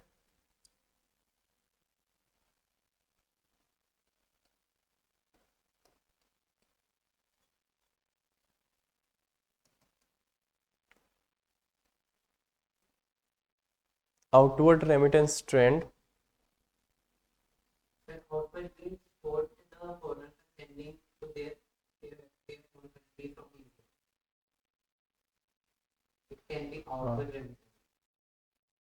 सबसे पहले remittances क्या होती हैं? चलो आउटवर्ड इनवर्ड की बात करेंगे. Sir, remittance means whatever the income we are saving from the foreigner people, we are sending to their home country. देखो रेमिटेंसेस क्या होते हैं in simple terms. Suppose you are A and B, ठीक है, India US, India, ठीक है. Suppose you are working in US, ठीक है, आपने कुछ पैसे भेजे, ठीक है, और इन काइंड भी हो सकता है, और फाइनेंशियल, ठीक है, transfers made by you for your parents residing in India, ठीक है, इस तरह का कुछ हो सकता है. या जो भी माइग्रेंट्स हैं, अगर टेक्निकल हम बात करें तो जो भी माइग्रेंट्स हैं वो अपने डेस्टिनेशन, आई मीन जो ओरिजिन नेशन है उसमें जब भी फाइनेंशियल ट्रांसफर्स करते हैं, transactions, we call it remittances. जैसे हमारे बहुत सारे केरला साइड के लोग यूएई में, है ना, सऊदी अरेबिया में जॉब्स करते हैं, ठीक है, हाँ, मिडिल ईस्ट में. सो वहाँ से बहुत सारे हमारे रेमिटेंसेस आते हैं. And in fact India got the highest remittances last year, ठीक है, अराउंड $80 बिलियन, 83, ठीक है. सो काफ़ी टाइम से इंडिया काफ़ी अच्छा कर रहा है इसमें, क्योंकि जो लोग भी इंडिया के बाहर रह रहे हैं उनका ये होता है कि हमारा सिस्टम थोड़ा ठीक है कि हमारे मामा पापा रह रहे हैं इंडिया में, या जो भी फैमिली है, जो भी रिलेटिव्स हैं, उनके लिए हम कुछ भेज रहे हैं, ठीक है. सो इस तरह से इसका फायदा ये होता है कि आपके फॉरेक्स एक्सचेंज में ये ऐड और सब्ट्रैक्ट होता है, ठीक है. ऑलरेडी हमारे को फॉरेन एक्सचेंज में जो फॉरेन करेंसी एसेट्स होती है, that is in US dollars और जो भी है फॉरेन करेंसीज में. सो अगर कोई यूएस डॉलर हमारे को 80 यूएस डॉलर अगर आया हमारे यहाँ, तो obviously this would be addition to our net forex exchange. So this is good for us. हाँ, अगर जा रहा है तो फिर, हाँ. सो यही होता है inward and outward. Inward is plus, outward is minus, ठीक है. सर ये किस बात में कितना आता है? किस बात में कितना आता है? ये तो बैंकिंग चैनल्स होते हैं ना, सेंट्रल बैंक के बेसिस पे आता है. I mean only transaction you can do, I mean इस तरह से, that is through banking channels and mostly RBI, central bank, ठीक है. जब भी फॉरेन करेंसी इन्वॉल्व होती है, आरबीआई वहां पे होती है, ठीक है. सो हम ट्रेंड की बात कर रहे हैं, ट्रेंड ये देखने को मिला है कि रेमिटेंसीज जो है स्पेशली द आउटवर्ड, हम आउटवर्ड की बात कर रहे हैं, that is going out of India, India से जो इधर जा रहे हैं या किसी में भी, लेट्स अज्यूम कि यूएस में जा रहे हैं, ठीक है, कहीं भी जा सकते हैं, जो इंडिया से यूएस में आपके जा रहे हैं दैट इज आउटवर्ड, ठीक है।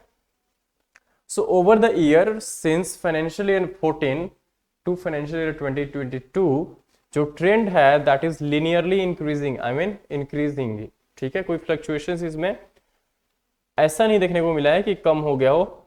Over the time, over the financial years हमने ये देखने को मिला है कि ये बढ़ता ही जा रहा है। There is only fluctuation that was during financial year 20 and 21, ठीक है। सो क्वेश्चन जब आते हैं तो ऐसा आता है स्टेटमेंट की the linear the outward remittances of India has seen upward trend in the last decade, ठीक है, द डेकेड्स। सो आपको पता होना चाहिए, बट एक यहाँ पे फाइनेंशियल ईयर 20 में जो था that was somewhere 18,760, I mean somewhere $18,000 outward remittance, but in 2021 because of corona and all it came down to $12,000, but now it again somewhere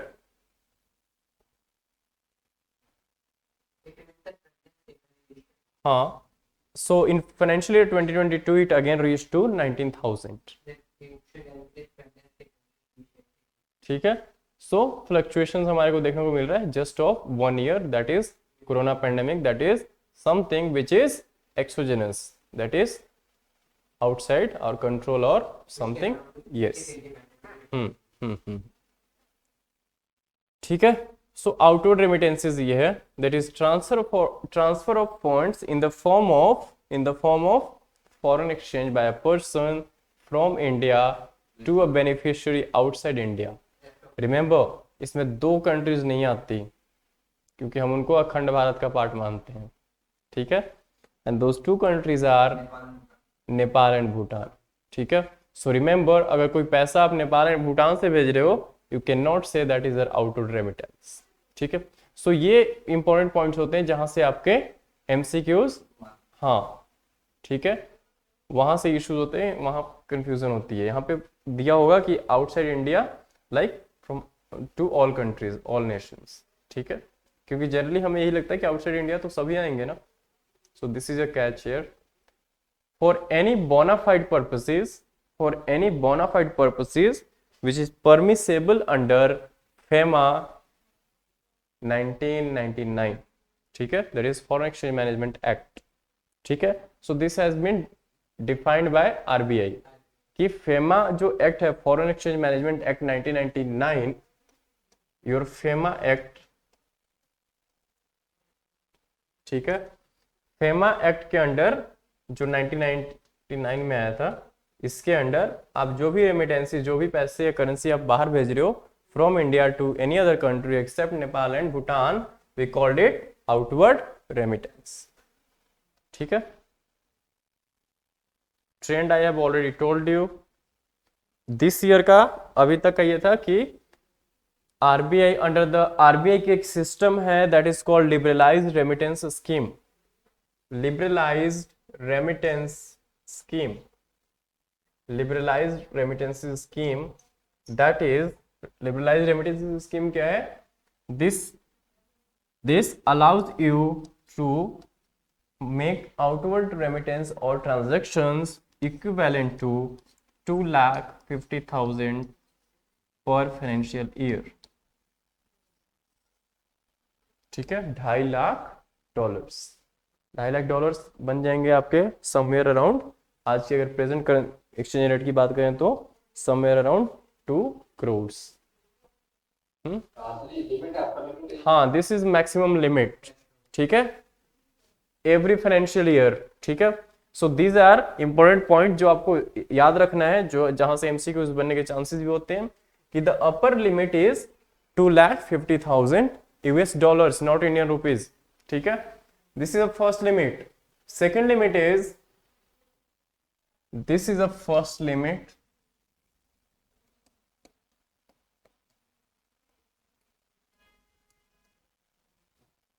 USD और USD भी लिख सकते हो. This is 2,50,000. ठीक है, this is a maximum limit. ठीक है, second limit जो है, this could be, I mean this can be transferred और exchange by only individuals. Only individuals including minors. Minors are those who are not adult, yes, below 18. But this is not applicable to industrials, businesses, ठीक है, Hindu undivided families और the partnership forms. ठीक है, क्योंकि उनके लिए 2.5 लाख रुपए तो कुछ भी नहीं है. 2.5 lakh I mean US dollars, 2 crore एक साल की. So this is generally meant for individuals.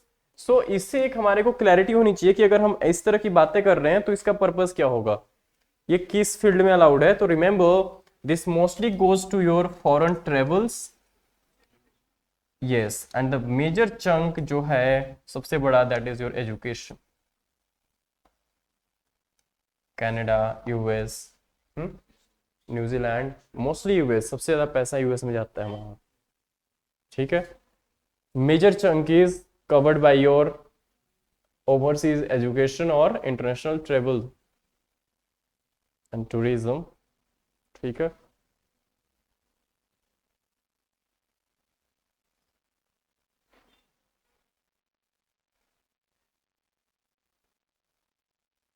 write down what is liberalized remittance scheme.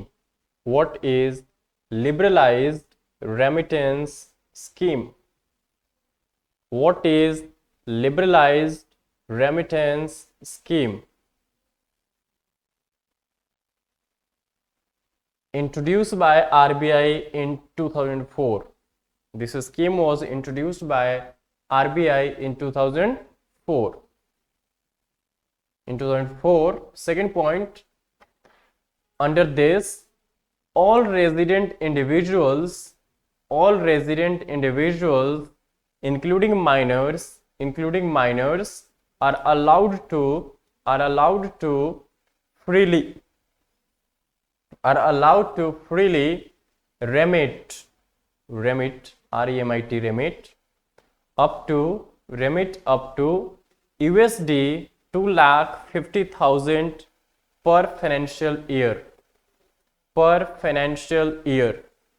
Remit up to USD 2,50,000 per financial year for any permissible current or capital account transactions.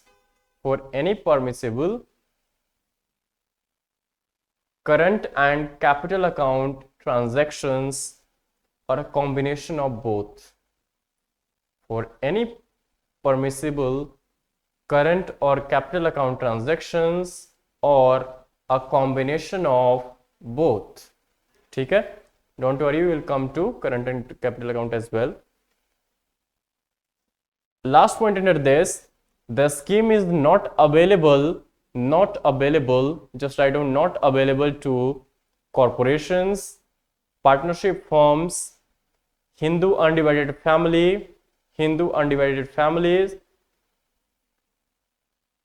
trusts, etc. I mean सिर्फ individuals का ध्यान रखना, बाकी जो भी आएगा सब not included है. ठीक है, those are excluded. Now what are current and capital account transactions? किसी कोई idea? Current account deals with export and import of goods and services and net factor income from the abroad. पर यहाँ पे तो हम बात ही नहीं कर रहे हैं एक्सपोर्ट इंपोर्ट की. Sir, and where the capital account, current account means the only export transaction, right? We are not relating this current and capital account concept with the BOP concept, remember this, because we are talking about here not the corporations but just the individuals. So how come you talk about BOP or BOT? Getting that? This is a catch. जो हमने बात की ना, because the catch here is individual, इसको पकड़ के रखना है. So current and capital account भी यहीं से निकालना है, that would be solely related to your individual, ठीक है। It means current account which is linked with the bank. Yes, now write down, इसको लिख लो because this is very important, clarity तभी होगी। Current and capital account, current account वो होता है जिसमें आपकी कोई एसेट एंड लायबिलिटी में ऑल्टरेशन नहीं होती, ठीक है। Capital account is the reverse of this, where there is alteration in your, alteration takes place, I mean change, alteration is basically change, increase या डिक्रीज, कम या ज्यादा होना योर एसेट्स एंड लायबिलिटीज में। मैं लिखा रहा हूं, don't worry. So write down current account transactions, first is CAT, दूसरा भी कैट ही है। Current account transactions, current account transactions undertaken by a resident और स्लैश करके आप इंडिविजुअल्स भी लिख सकते हो, undertaken by all transactions undertaken by a resident that do not alter his or her assets or liabilities, that do not alter his or her assets and liabilities, comma, outside India are current account transactions, are current account transactions. For example,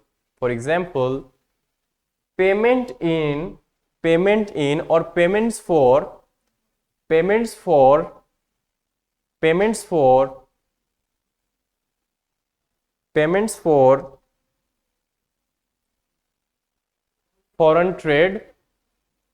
foreign trade, but this trade is not related to your BOT, balance of trade, which is done by the countries. No, this is an individual, like you are importing iPhone from US, or you are importing a bike or a vehicle. With foreign trade, comma, foreign travel, comma, education, etc. ठीक है, I mean whatever transactions taking place on behalf of an individual or an individual is making the transactions, ठीक है, whatever an individual is transacting, ठीक है, जो भी transaction कर रहे हो, that comes under your next is capital account transactions, इसका रिवर्स है, दैट इज हिज और हर एसेट्स और liabilities outside India are altered. Remember, हम एसेट्स और लायबिलिटीज यहाँ की बात नहीं कर रहे हैं, आउटसाइड की बात कर रहे हैं, ठीक है, इसलिए कंफ्यूज नहीं होना। जैसे मैंने कहा कि ट्रेड, अगर आपने कोई बाइक परचेज की या कोई व्हीकल इंपोर्ट किया तो उससे आपकी डोमेस्टिक ऑल्टरेशन हो रही है, आपकी उससे एसेट बढ़ रही है, दैट इज मूवेबल एसेट में आपकी एडिशन हो रही है। गेटिंग दैट, मूवेबल एसेट, आपका एक गाड़ी ऐड होने से मूवेबल एसेट तो आपका ओवरऑल बढ़ गया ना, बट हम कह रहे हैं विद रिस्पेक्ट टू आउटसाइड, वहां से नहीं, कुछ नहीं हुआ। गेटिंग दैट, करंट अकाउंट में यूएस में आपने कुछ क्रिएट नहीं किया। गेटिंग दैट, वहां पे आपकी कोई एसेट और लायबिलिटीज में with respect to the outside transaction कोई चेंज नहीं आया, बट कैपिटल अकाउंट में आएगा। वो कैसे आएगा? This is related to alteration in his or her assets or liabilities outside India. For example, investment in foreign securities,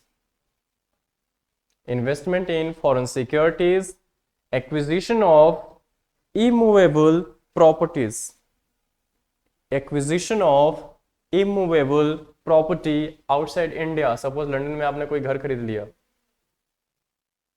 ठीक है, बट लिमिट ये है कि उस घर की कीमत जितनी मर्जी हो, आप एक फाइनेंशियल ईयर में 2 करोड़ से ज़्यादा नहीं वो कर सकते, ठीक है, इंडिया से सेंड नहीं कर सकते, ठीक है। सो घर सोच समझ के खरीदना, या हमारे लोग वहाँ बैठे हैं कुछ बड़े लोग, तो वहाँ से हाथ मिला लेना। Next is Indo Pacific economic framework. Indo Pacific, इसके बारे में तो सबने पढ़ा ही होगा, एक्सप्रेस में बहुत अच्छे से एक्सप्लेन पेज कवर किया था इसको।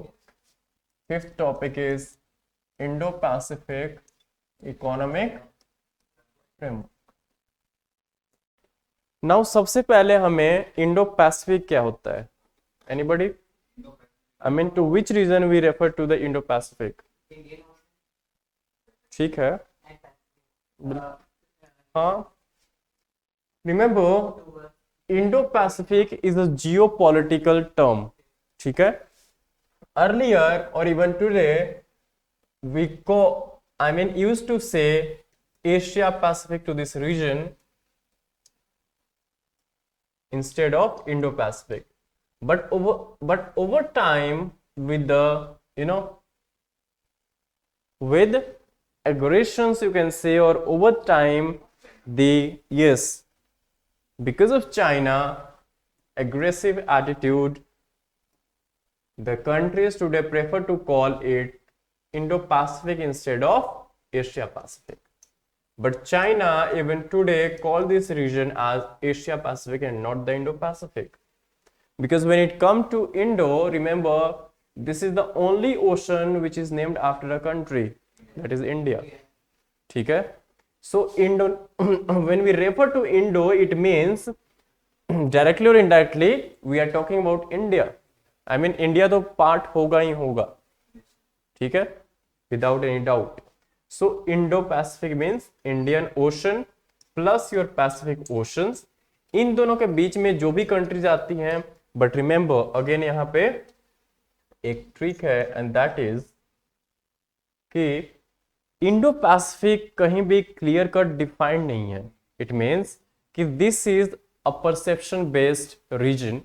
लाइक यूएस, अगर हम इंडिया एंड जापान की बात करें तो we see this region from Indian ocean to Pacific ocean. और अगर कंसाइज बात करूं तो from western American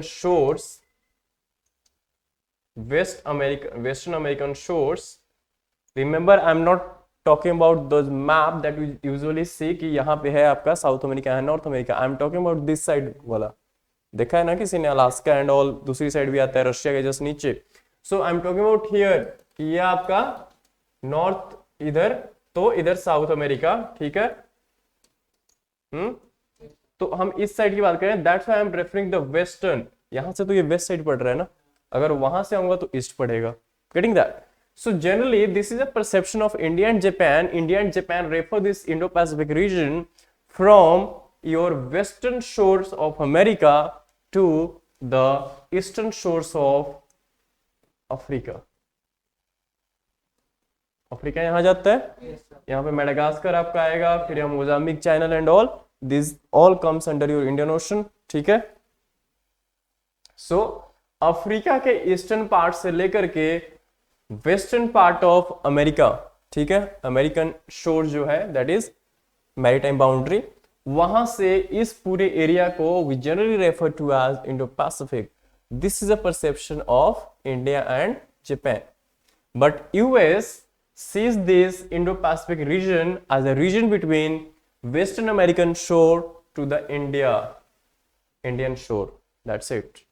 Not beyond that. ठीक है. So this is not clear cut defined anywhere. This is based on the country's own perception. ठीक है कि कितना. ठीक है. So हमारे को your homework is to go and locate and find on atlas the Indo-Pacific region. ठीक है. एक बारी कंट्रीज लोकेट करना कि कौन कौन सी कंट्रीज हैं, नेम एक बारी पता होना चाहिए. कुछ ऐसी कंट्री जैसे पापुआ न्यू गिनिया, तो आपको पता होना चाहिए कि पापुआ न्यू गिनिया है कहाँ पे.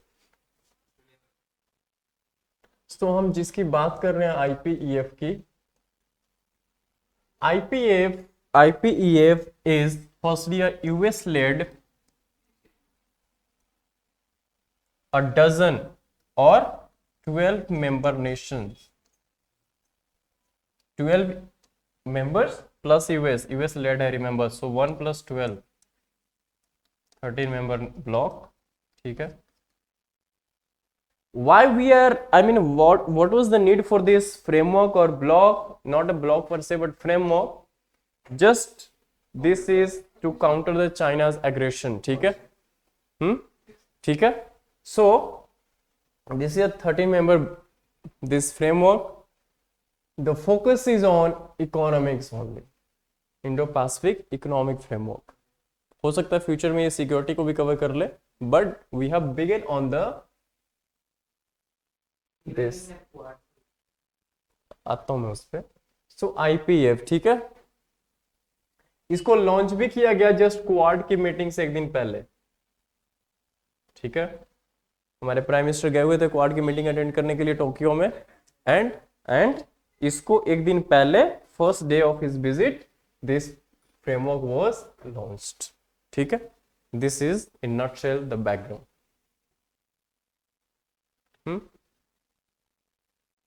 नाउ एज आई सेड कि क्वाड की मीटिंग के ईव पे just a day before this was launched. So now our topic is, sub topic is quad.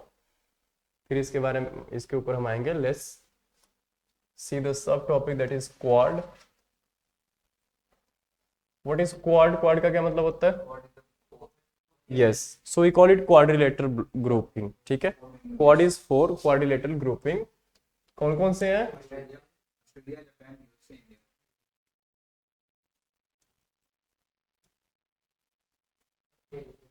वैसे एक शॉर्ट फॉर्म भी मेरे को याद आ रहा है, एंड दैट इज यूएस जय। ये हमारे प्राइम मिनिस्टर ने दिया था जय किसी और कॉन्टेक्स्ट में। जापान, ऑस्ट्रेलिया एंड इंडिया, ठीक है। Japan, Australia and India. Basically जय जो है एक हमारा चल रहा है सप्लाई चेन रेजिलियंस इनिशिएटिव। उस रेजिलियंस इनिशिएटिव को लीड कर रही है 3 कंट्रीज। इन 3 कंट्रीज की पार्टनरशिप है, सप्लाई चेन रेजिलियंस इनिशिएटिव करके, ठीक है, चल रहा है program. And that has been that is in partnership between the 3 countries, Japan, Australia and India. उसमें सिर्फ यूएस नहीं है, ठीक है। सो दैट्स वाई जय। ऐसी बातें करते रहते हैं हमारे प्रधानमंत्री, हमारे लिए भी आसान हो जाता है चीजें। चलो, सो यूएस प्लस जय, ठीक है। This is quad membership. Quad क्या हुआ? क्वाड को सबसे पहले 2007 में farmer prime minister of Japan Shinzo Abe, इन्होंने क्वाइन किया था, मूट किया था, आई मीन विचार किया था कि ऐसा कुछ हमें बनाना चाहिए, ठीक है। But formally it was founded in 2017 after 10 years, ठीक है। अब now this could B question कि ऐसा क्यों हुआ, 4 साल क्यों लगे जब जापान तैयार था, इंडिया तैयार था, and the issue was with Australia. Because of Chinese pressure Australia was not ready to join this quad. So इसलिए क्वाड को सोचा था शिंजो आबे जी ने 2007 में, बट फॉर्मली ये आया 2017 में, 10 साल बाद। सो दिस इज रीजन कि 10 साल क्यों लग गए। Write down what is Quad briefly. What is Quad? Fast लिखो। First, grouping of 4 democracies. It is the grouping of 4 democracies.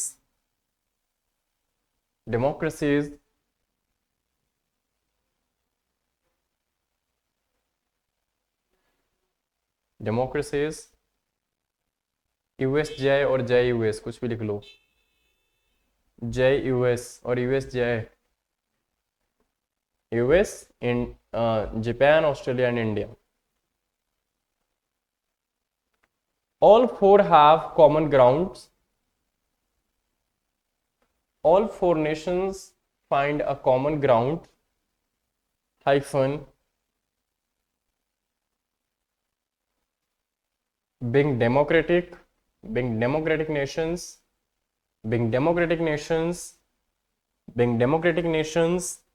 and secondly, common interest of unhindered maritime trade and security.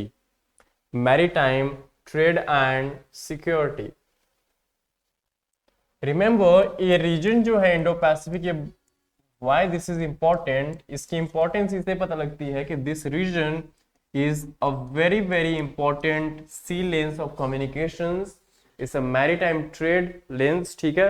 आपके सारे major जो आप चौक points हैं जो आप देखोगे, straits and all आपके इस रीजन में मिलते हैं, लाइक मलाका, लाइक है हॉर्मुज। सो बहुत ज़्यादा ट्रेड इस एरिया में होती है, ठीक है। First thing, this region contributes to 62% of world GDP. ठीक है, world GDP I am talking about, I mean जो भी इस रीजन में कंट्रीज आती हैं उनका जो शेयर है वर्ल्ड की जीडीपी में दैट इज 62%. ठीक है,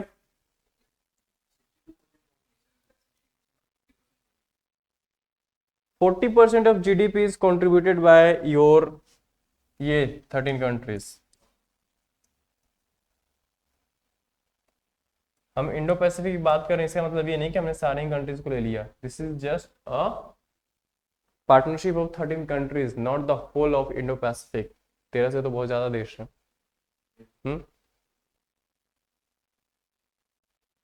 ठीक है, क्वाड में लिखो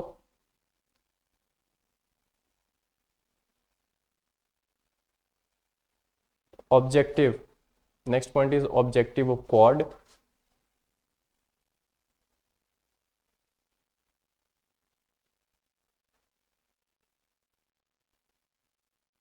पॉपुलेशन हाफ कवर होता है 50%.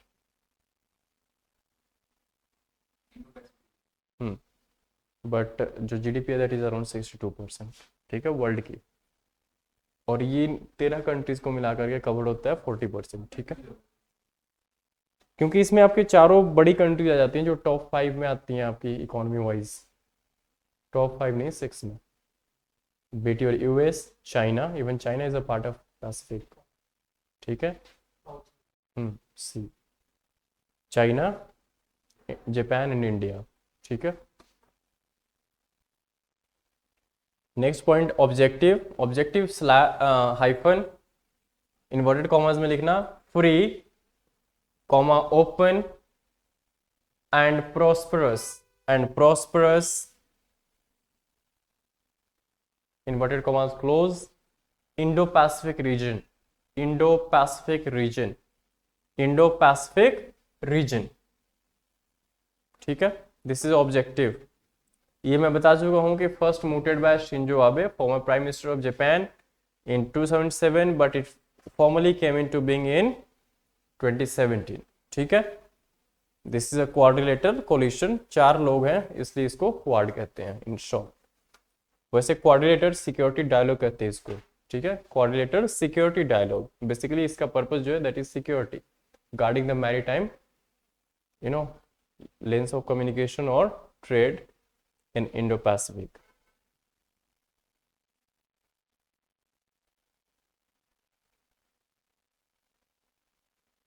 ठीक है, इसके अंडर जो फोकस एरियाज है राइट डाउन, आई मीन्स इस फ्रेमवर्क की फोकस एरियाज क्या है. सो जो मेजर है, इससे पहले इसमें पॉइंट लिखना, give the heading focus areas of IPEF. Focus areas of IPEF. Remember जब भी हम ट्रेड ब्लॉक्स की बात करते हैं वी टॉक अबाउट टैरिफ कम होगी, टैरिफ है ना जनरली कि यहाँ PTA FTA होगी, फ्री ट्रेड एग्रीमेंट्स. बट यहाँ पे ऐसा कुछ भी नहीं है. ठीक है, traditional unlike traditional trade blocks, IPEF won't negotiate tariffs, will not negotiate tariffs or market access. So there would be no negotiations related to the tariffs or market access. ठीक है, so this is कहने को तो economic framework है but थोड़ा अलग है. ध्यान रखना इस चीज का. The focus is on 4 areas. First is trade. Second is supply chains. Because आपने कोविड में देखा ना कि कोविड के जैसे चाइना पे डिपेंडेंसी वर्ल्ड की थी. सप्लाई चेन बेसिकली क्या होता है? What is supply chain?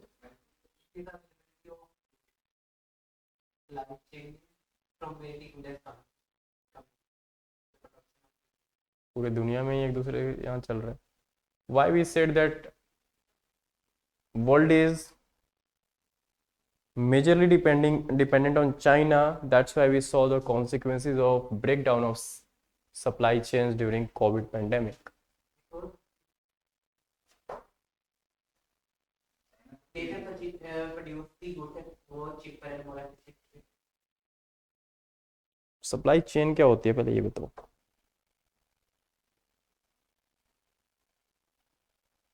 ऑनलाइनर्स कोई idea when you talk about, अभी मैंने बात किया था एससीआरआई की supply chain resilience initiative, no none of you asked what exactly is the supply chain.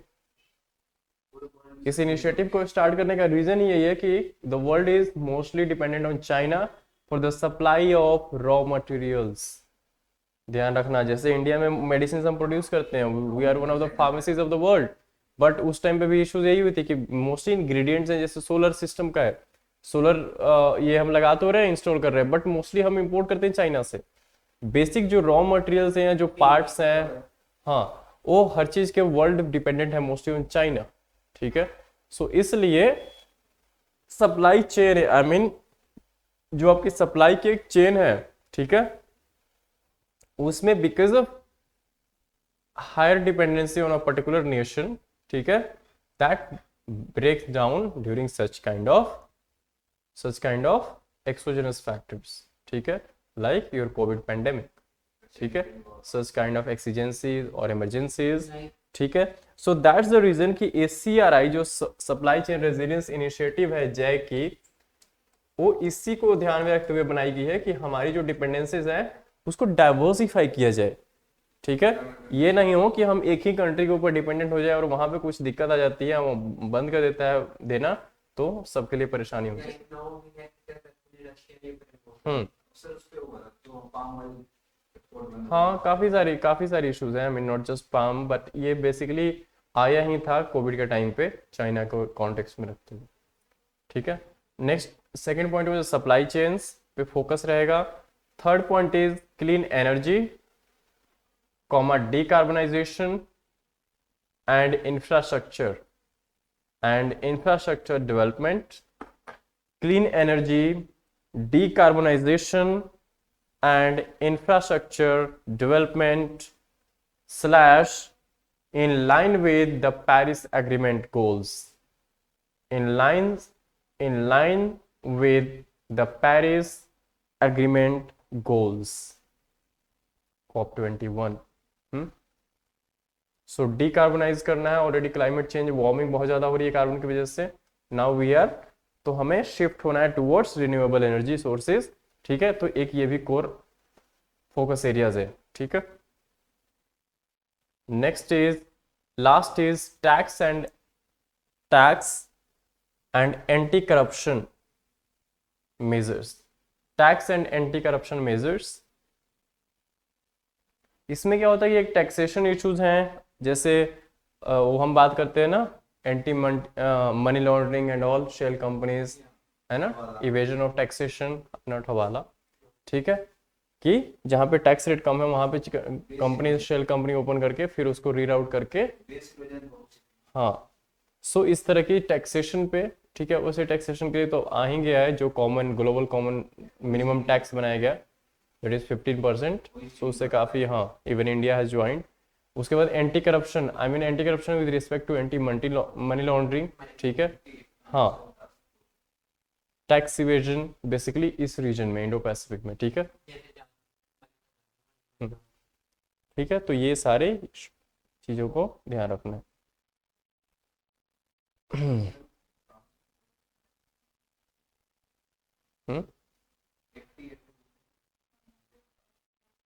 Financial action task force, last छोटा सा टॉपिक है, that is states power to make GST laws. आज भी इसके ऊपर जस्टिस चंद्रचूड़ ने वो का बोला है,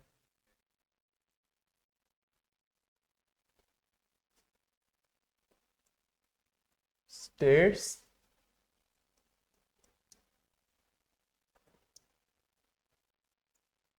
power to make GST laws. देखो जीएसटी जो हम लेके आए थे, that objective was one nation one tax, ठीक है, one nation one tax. This was formally implemented from July 1, 2017, ठीक है। दिस इज इनडायरेक्ट टैक्स, ठीक है। Fourth point is this is a destination based tax. जहां पे जिसको दिक्कत हो, ना समझ आए कुछ, let me know. Destination based tax है आपकी फाइनल, जहां पे प्रोडक्ट डिलीवर हो रहा है वहां पे आपसे चार्ज किया जाता है। जैसे आप खाना खाने जाते हो तो सर्विस चार्ज देते हो आप, ठीक है। डेस्टिनेशन बेस्ड था। And last and very important is, जिसके कॉन्टेक्स्ट में ये सारी आज का टॉपिक डिस्कशन है, that is GST council. GST council is a constitutional body. GST Council is the constitutional body with a mandate to oversee the implementation or recommend the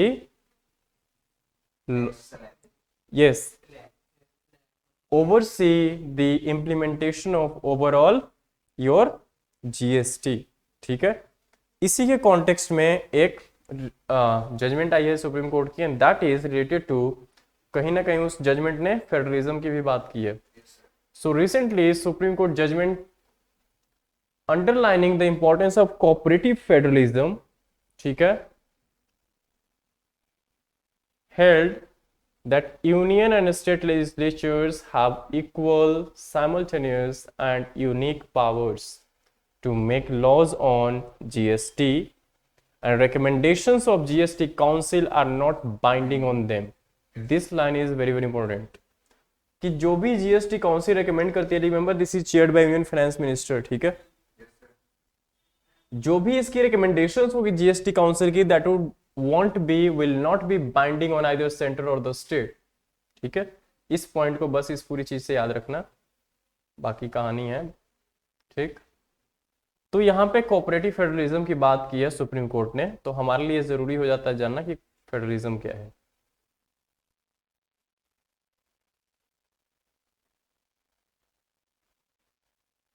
ये indirect होती है।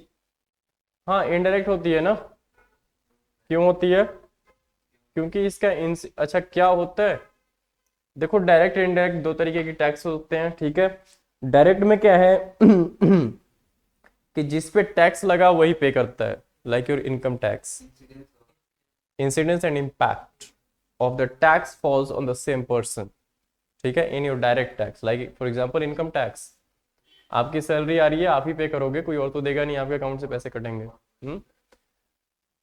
Second is your indirect tax. Indirect में क्या है कि incidence एक बंदे पे फॉल हो रहा है बट इम्पैक्ट किसी और पे आ रहा है। Burden can be shifted, but in case of income tax burden can not be shifted. जिस पे बर्डन आया है, जिसको पे करना है वही कर सकता है, कोई और नहीं कर सकता, ठीक है। But this under indirect the burden can be shifted. For example under GST आपने कोई प्रोडक्ट परचेज किया, ठीक है, कुछ भी खरीदा XYZ, सपोज ये लैपटॉप खरीदा, ठीक है, इस पे जीएसटी लगेगा 18% जो भी है, ठीक है। ये कह रहे हैं कि 18% लगेगा, तो मान लेते हैं 18% लगेगा, ठीक है। अब 18% जो जीएसटी लगेगा वो उसमें से 9% जो है वो जाएगा आपके सीजीएसटी सेंटर को, अगर चंडीगढ़ से खरीद रहे हो, और 9% जाएगा आपके IGST, that is Chandigarh administration को, ठीक है। So these are indirect tax, I mean कि इंसिडेंस इस पे किसी और पे आया और इंपैक्ट किसी और पे आया, बर्डन इसमें शिफ्ट हो गई। कैसे? फाइनल जो कलेक्ट है टैक्स वो तो गवर्नमेंट ने, जिसने बेचा उससे करना है, सेलर से, बट उसका इंपैक्ट अल्टीमेटली आप पे पड़ा। इंसिडेंस उस पे पड़ा बट इंपैक्ट आप पे पड़ा। पे तो आपने किया ना, उसने जीएसटी चार्ज तो आपसे करी, सिंपल सी बात है। He is just a facilitator और mediator in between, he will pay that tax to the government, but ultimately you are the person who have paid that tax. Clear है? Yes, किसने पूछा था?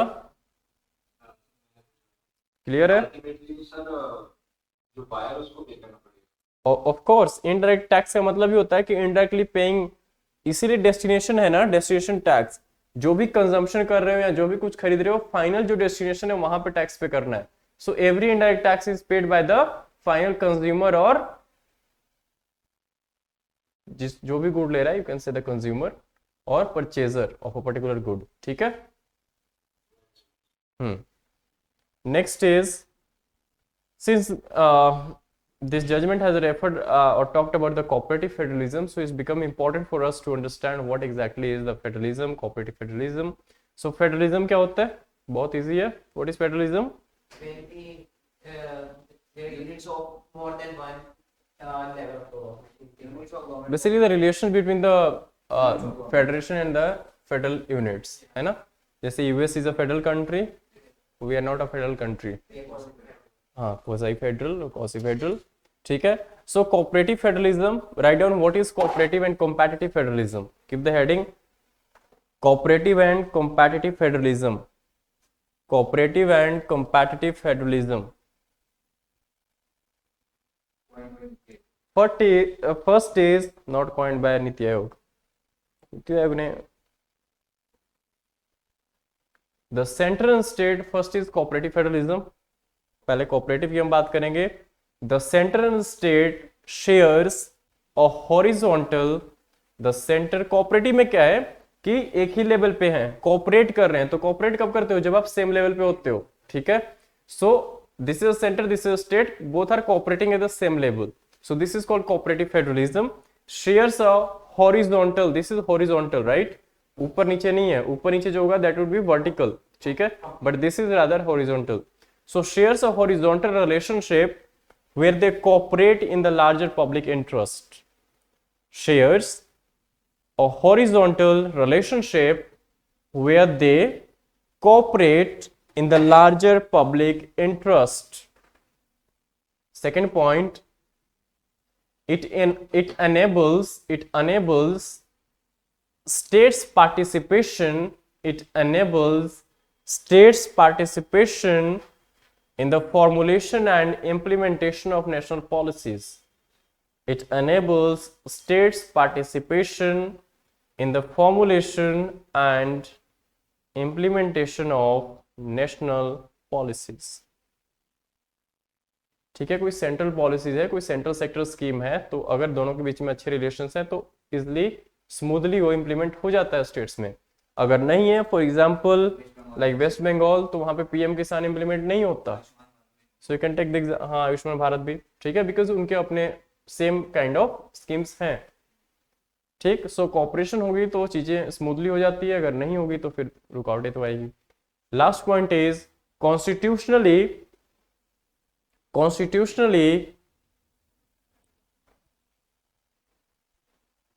both are obliged to cooperate with each other on the matters specified. Both are obliged to cooperate with each other on the matters specified in Schedule 7th of Constitution. Specified in Schedule 7th of Constitution. ठीक है. Central state उसमें distribution है of list, centre union and state and yes concurrent and all, तो वहां पे cooperate करना ही पड़ता है. सेकंड सब topic under this and last topic for the day, that is competitive federalism. इसमें क्या होता है? Relation between the centre and state जो है दैट वुड बी वर्टिकल. ठीक है. बिकॉज यहाँ पे कॉम्पीट कर रहे हैं. So center and state, this is center, this is state, so the relation would be vertical. ठीक है. But there would be vertical relation between center and states, but there would be horizontal relation between your states. ठीक है. So write down relationship between the center and state governments is vertical, and between states is horizontal.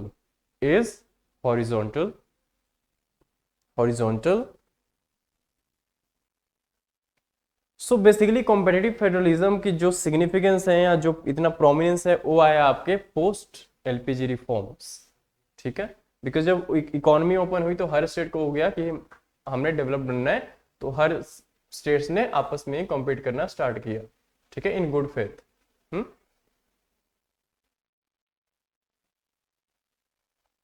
Write down second point into this. In competitive federalism, states need to, just write down, states need to compete among themselves. States need to compete among themselves. Last point is, competitive federalism is not the part of basic structure of constitution. Competitive federalism is not the part of basic structure of constitution, ठीक है, but federalism is a part of, ठीक है, जैसे चंद्रचूड़ ने बोला है, पढ़ा है फिर। Okay, so that is from my side, जो भी हमने डिस्कस किया, any doubt, any issue so far, please let me know.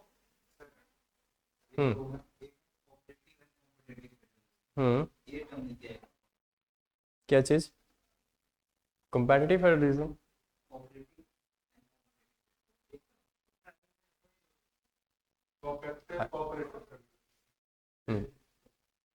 हाँ, सबका साथ सबका विकास, गवर्नमेंट जब आई थी तब से ही चल रहा है, बिकॉज हमारे प्राइम मिनिस्टर का फोकस इस पे बहुत ज़्यादा था, कोऑपरेटिव फेडरलिज्म। हाँ, दैट्स इट फॉर टुडे, ठीक है। ऑनलाइनर्स कोई डाउट है?